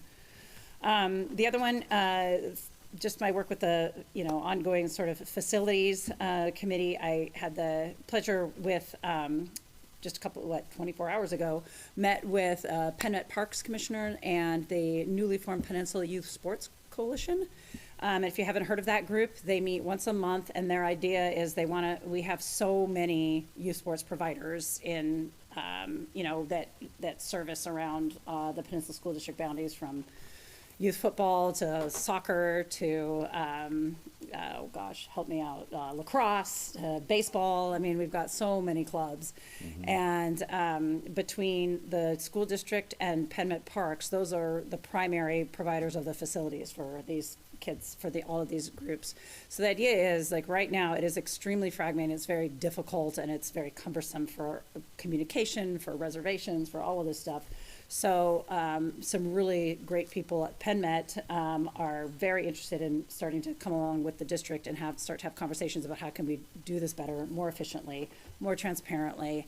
How can we hear from our youth sports organizations on what they actually need and start to standardize this to make everybody's lives a little bit easier. So that was really a great conversation with them. And then real quick, the reading task force, I mentioned that earlier. That's not a committee, that's just a short duration, but that's been a fascinating sort of sitting on that, again, with parents, with staff members, with outside specialists, looking at what are our curriculums and our teaching methods around early literacy and how can we do better to reach that goal. So those have been extremely informative, kind of big thinking, like we get homework type of stuff in those. But this last one, I have to say, I got to see for the first time what a highly structured lesson looks like from our LAP teacher at Purdy, who got up and actually demonstrated how this instruction happens. And it really blew my mind, which is why I made the comment earlier about being able to help parents be able to help their particularly struggling students with reading. And then the last one, I have to give a shout out to the digital wellness that our DLI department did last week. It was really good.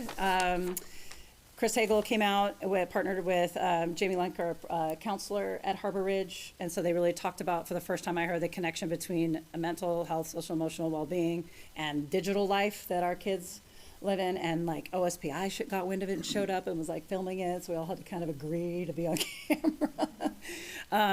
But really, if the more we can sort of, it has to be a partnership with parents, and it has to be, again, being in dialogue, because it is something that we're just, Chris Hagel made a statistic, quoted the statistic about every single day there's something in the tens of thousands of new websites that pop up online. And so the ability for tech to be the solution and firewalls to be the solution to keeping our kids safe online is a losing battle.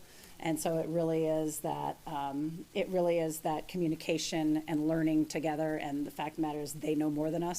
So the more we can start to work together and have these conversations, it's great. So I think the plan is to have more of these across the district. And so I encourage all of us to go to some of these, because it was pretty eye-opening. And that's it. So first, I want to just thank the schools for your SIP plans tonight, for sticking it out for this long school board meeting. Y'all did a great job. Thanks for still being here, not bailing on us. So I'm on the Skilled Trades, CTE Skilled Trades Committee. I have nothing to report on that tonight. I've been the fellow school board directors in our WASDA region have several times elected me to be first alleged rep for WASDA, and then resolutions committee representative for WASDA. So I'm on the resolutions committee for WASDA, and we do the annual legislative conference that Natalie participated with me last year, and we work to develop policy that WASDA pushes forward either to OSPI or to the state legislature to try and steer the school districts across the state into what we can do that would be best for kids and staff. So I've been doing that for many years. Audit and Finance Committee, currently the Audit and Finance Committee was disbanded during the COVID, and so we're working on starting to put that back together, so nothing to report on that yet. Capital Projects Assessment Committee, I've been on that since the beginning, since we passed the levy. So we met last week to just get an update on our capital projects. So that's just a committee that we meet, hear progress, just updates that, because we don't have board meetings every week or every 2 weeks. Sometimes we have only one board meeting a month. So the Capital Projects Assessment Committee just keeps us all looped in so we know we're on track with all of our facility projects. And then the DEI committee, which isn't the way it used to be, but it's sort of, we had our ESD come in last week, and I attended the coaching and leading for a culture of belonging and inclusion. So that was the first of 3, and several people in the room, Dan Gregory and I think John Hillwich might have been there, and I know John Yeloise was there. So those that were there, that was a good first step for that. So it's nice to see that starting to go out and see school principals there at that. So that's all I got. Thank you. Thank you. All right. I'm currently on one longstanding committee and one brand new committee, so that's been kind of fun. The longstanding committee is Parent District Council, which has gone on, as far as I know, since the beginning of time, because I was on it when my kids were in elementary school. And it's comprised of a parent from each, well, ideally from each school in the district, and it's just a really great, it meets once a month. It's a great way for the district to be able to communicate and for parents to be able to get firsthand information. There's usually an update from someone on district leadership as far as kind of it might be a particular topic like the levy or something like that. But it's just a good way to get questions answered. But it's an exceptional way I think, for the schools to share with each other what they're doing, especially regarding fundraising and things like that, because schools have a variety of abilities to succeed in certain ways with that, and so some are very clever with how they can address situations, and then someone else will say, "Oh my gosh, we never thought of that, and that's a great idea. That would work. This wouldn't. That would." And so it's really fun to. I think most of us have been to it at some point, so that's great. We do have a few openings. I don't want to misstate which schools they are, but. Just if anyone's watching, look into maybe see if your school has someone that attends these meetings, because it is a great way to be involved and to be informed.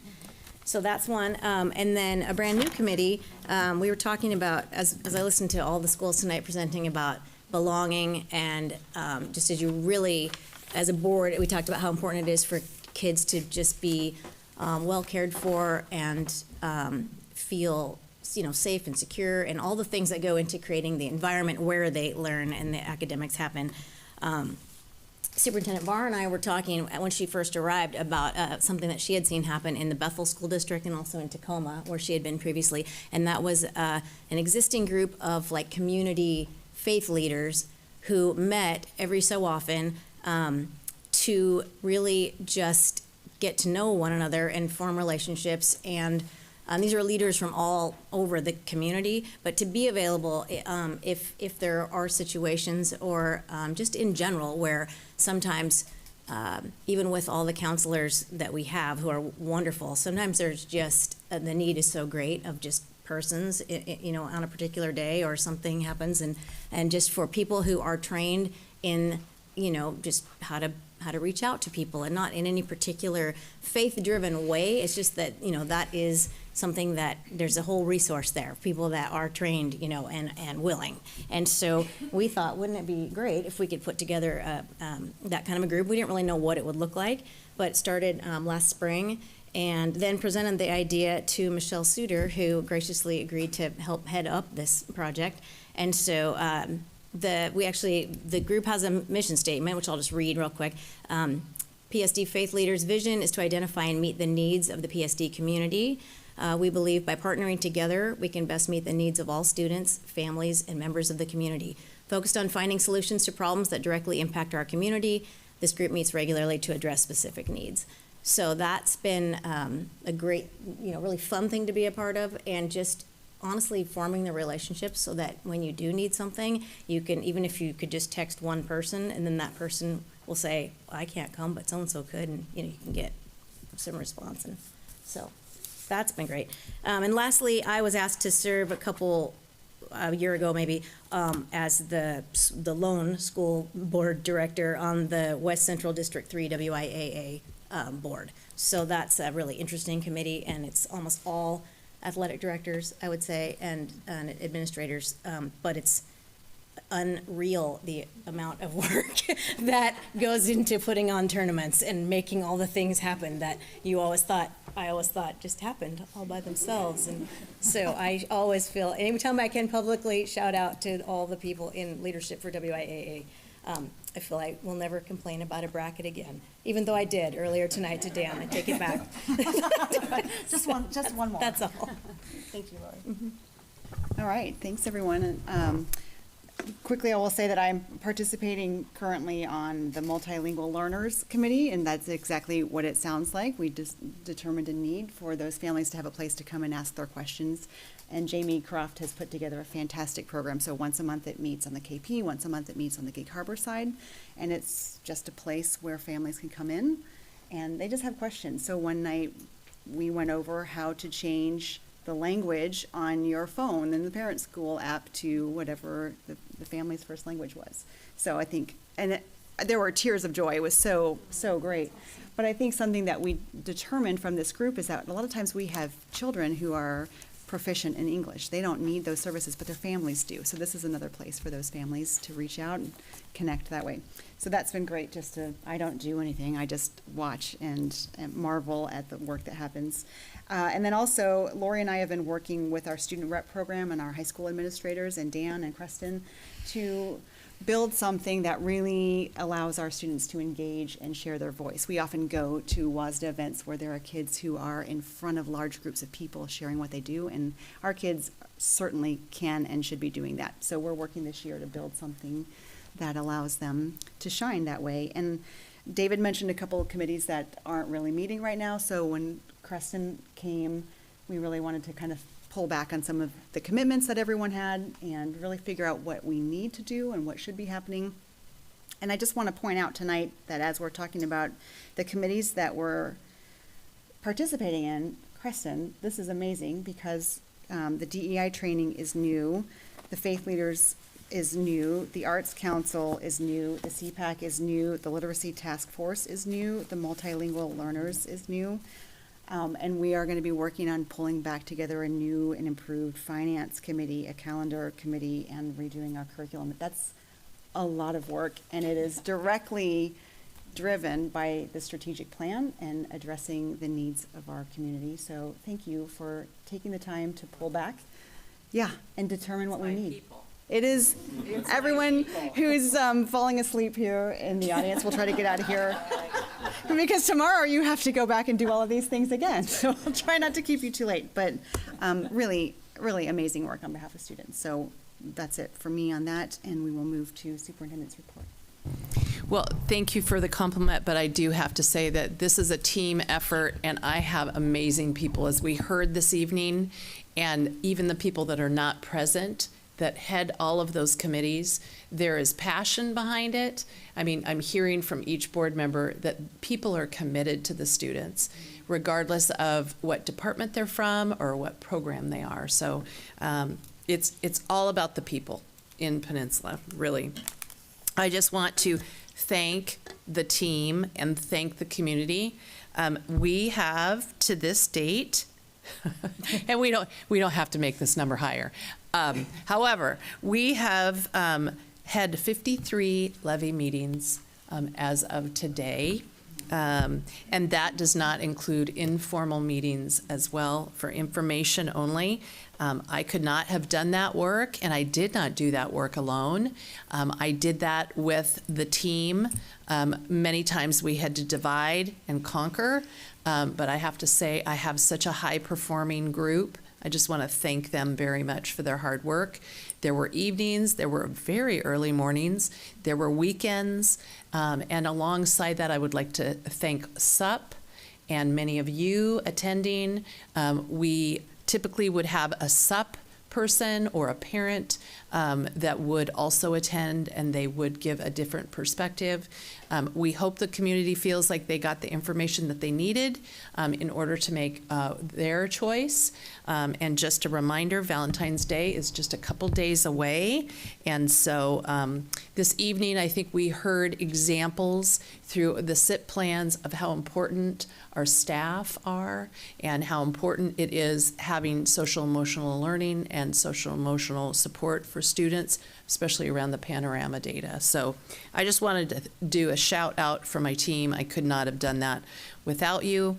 I didn't know you that way earlier in the year. So, you know, whenever you work with a team, but I have to say, high quality and such great people. It's an honor and a pleasure to work with them every day. Also, today I just wanted to warn you, I was sworn in by the Senate Education Committee. I do serve as the lone superintendent on the PESB board, which is the Professional Education Standards Board, but had an opportunity to speak with the Senate committee and really kind of advocate for students and student success. So that's a pretty important committee in the state of Washington. We do all certification standards, workforce pathways, anything that comes through OSPI comes out of the legislation through the standards board into OSPI to facilitate the action. So it's a pretty important board. I can't say that it's a super fun board because it is so important. And we work with higher education as well as K-12. So, but it is an honor to be part of that. I just wanted to shout out for a couple things that I had to look back in my calendar.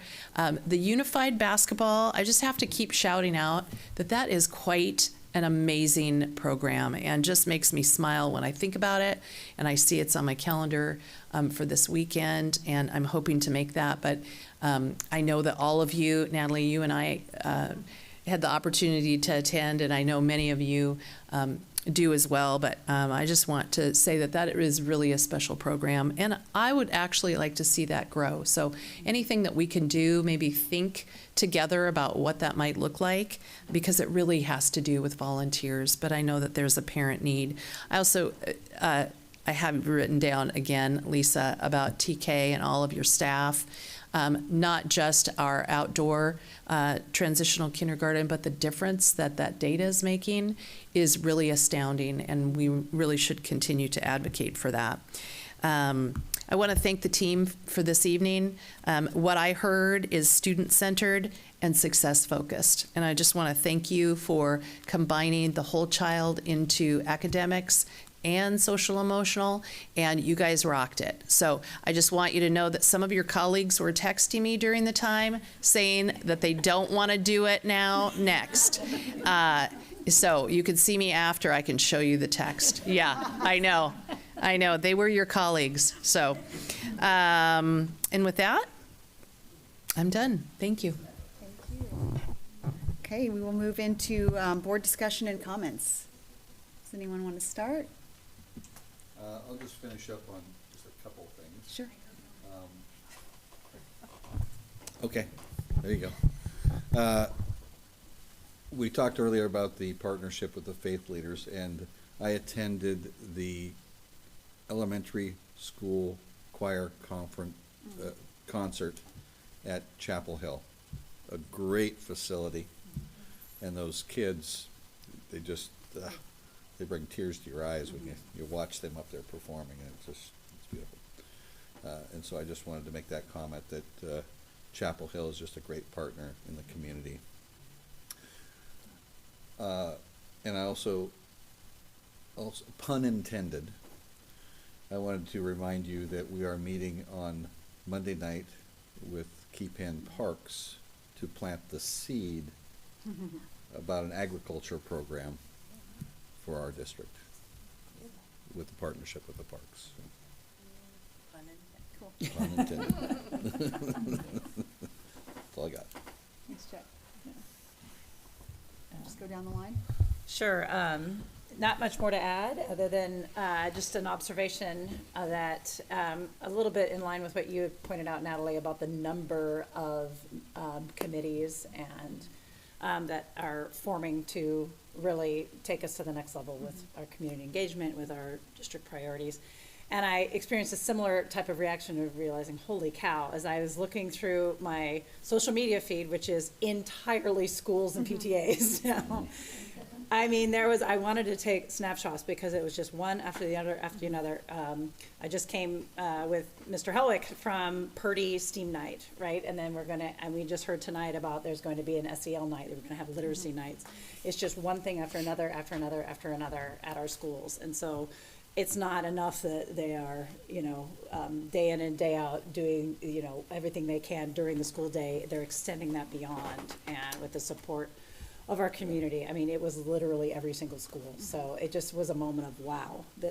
Every school in this district is going the extra mile for kids. So it was a pretty impressive thing to finally something positive on social media to see. So that's all.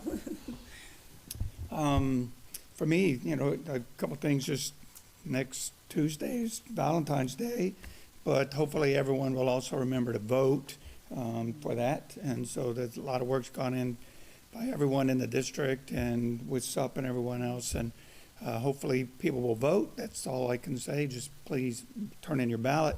I think hearing from everything that the board just did on their committee reports, I think some people in the community think that we come to 2 school board meetings a month or maybe one and pass a few things and then we go home and that's all we do. And I think people should be proud of the people on the board that they really care about kids. They put a lot of, I'll call Natalie in like 10 times and then she'll go, well, but in a meeting, then I was in another meeting, I'm in another meeting.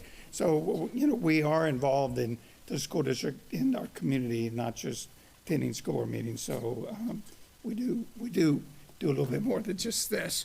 And we give lots of shout outs to schools and everyone else. And I give a shout out for Tanya for everything you do at every school board meeting.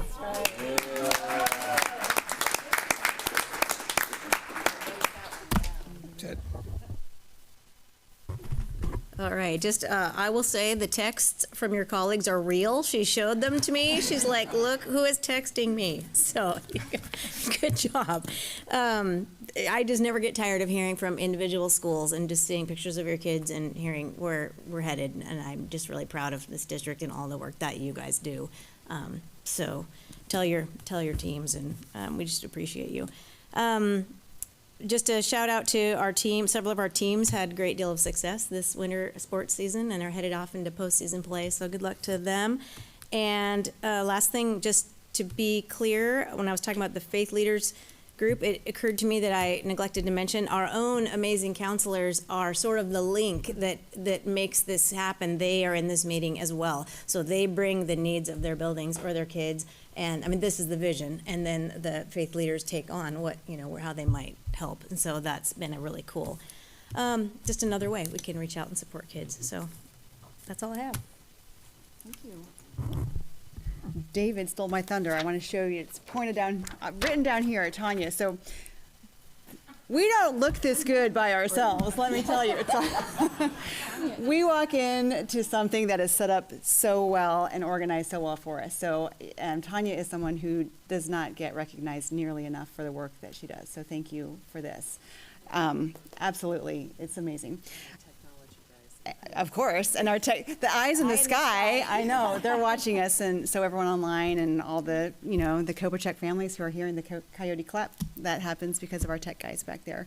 And also, Lori mentioned counselors. We are actually recognizing our counselors, our SLPs, our PTs, our OTs this week. They do so much for our kids, so just wanted to give them a shout out and recognize the work that they do. And it's an amazing team that happens on behalf of a child. Really, if you think about all the people that are involved in their lives, it's pretty cool, and it's pretty cool to be a part of that. So with that, I think we'll end the meeting. We do have, guess what, 3 weeks in a row, another meeting next Thursday, because February is kind of a weird month. So we will be at Peninsula High School in the library next month. There is an event happening next week, an event happening here. So 6 o'clock, Peninsula High School. Surprise. Peninsula High School Library. 3 meetings in a month I've ever seen. Yeah. All right. And with that, at 9:14, we are adjourned. That's weird. Hey, Dan.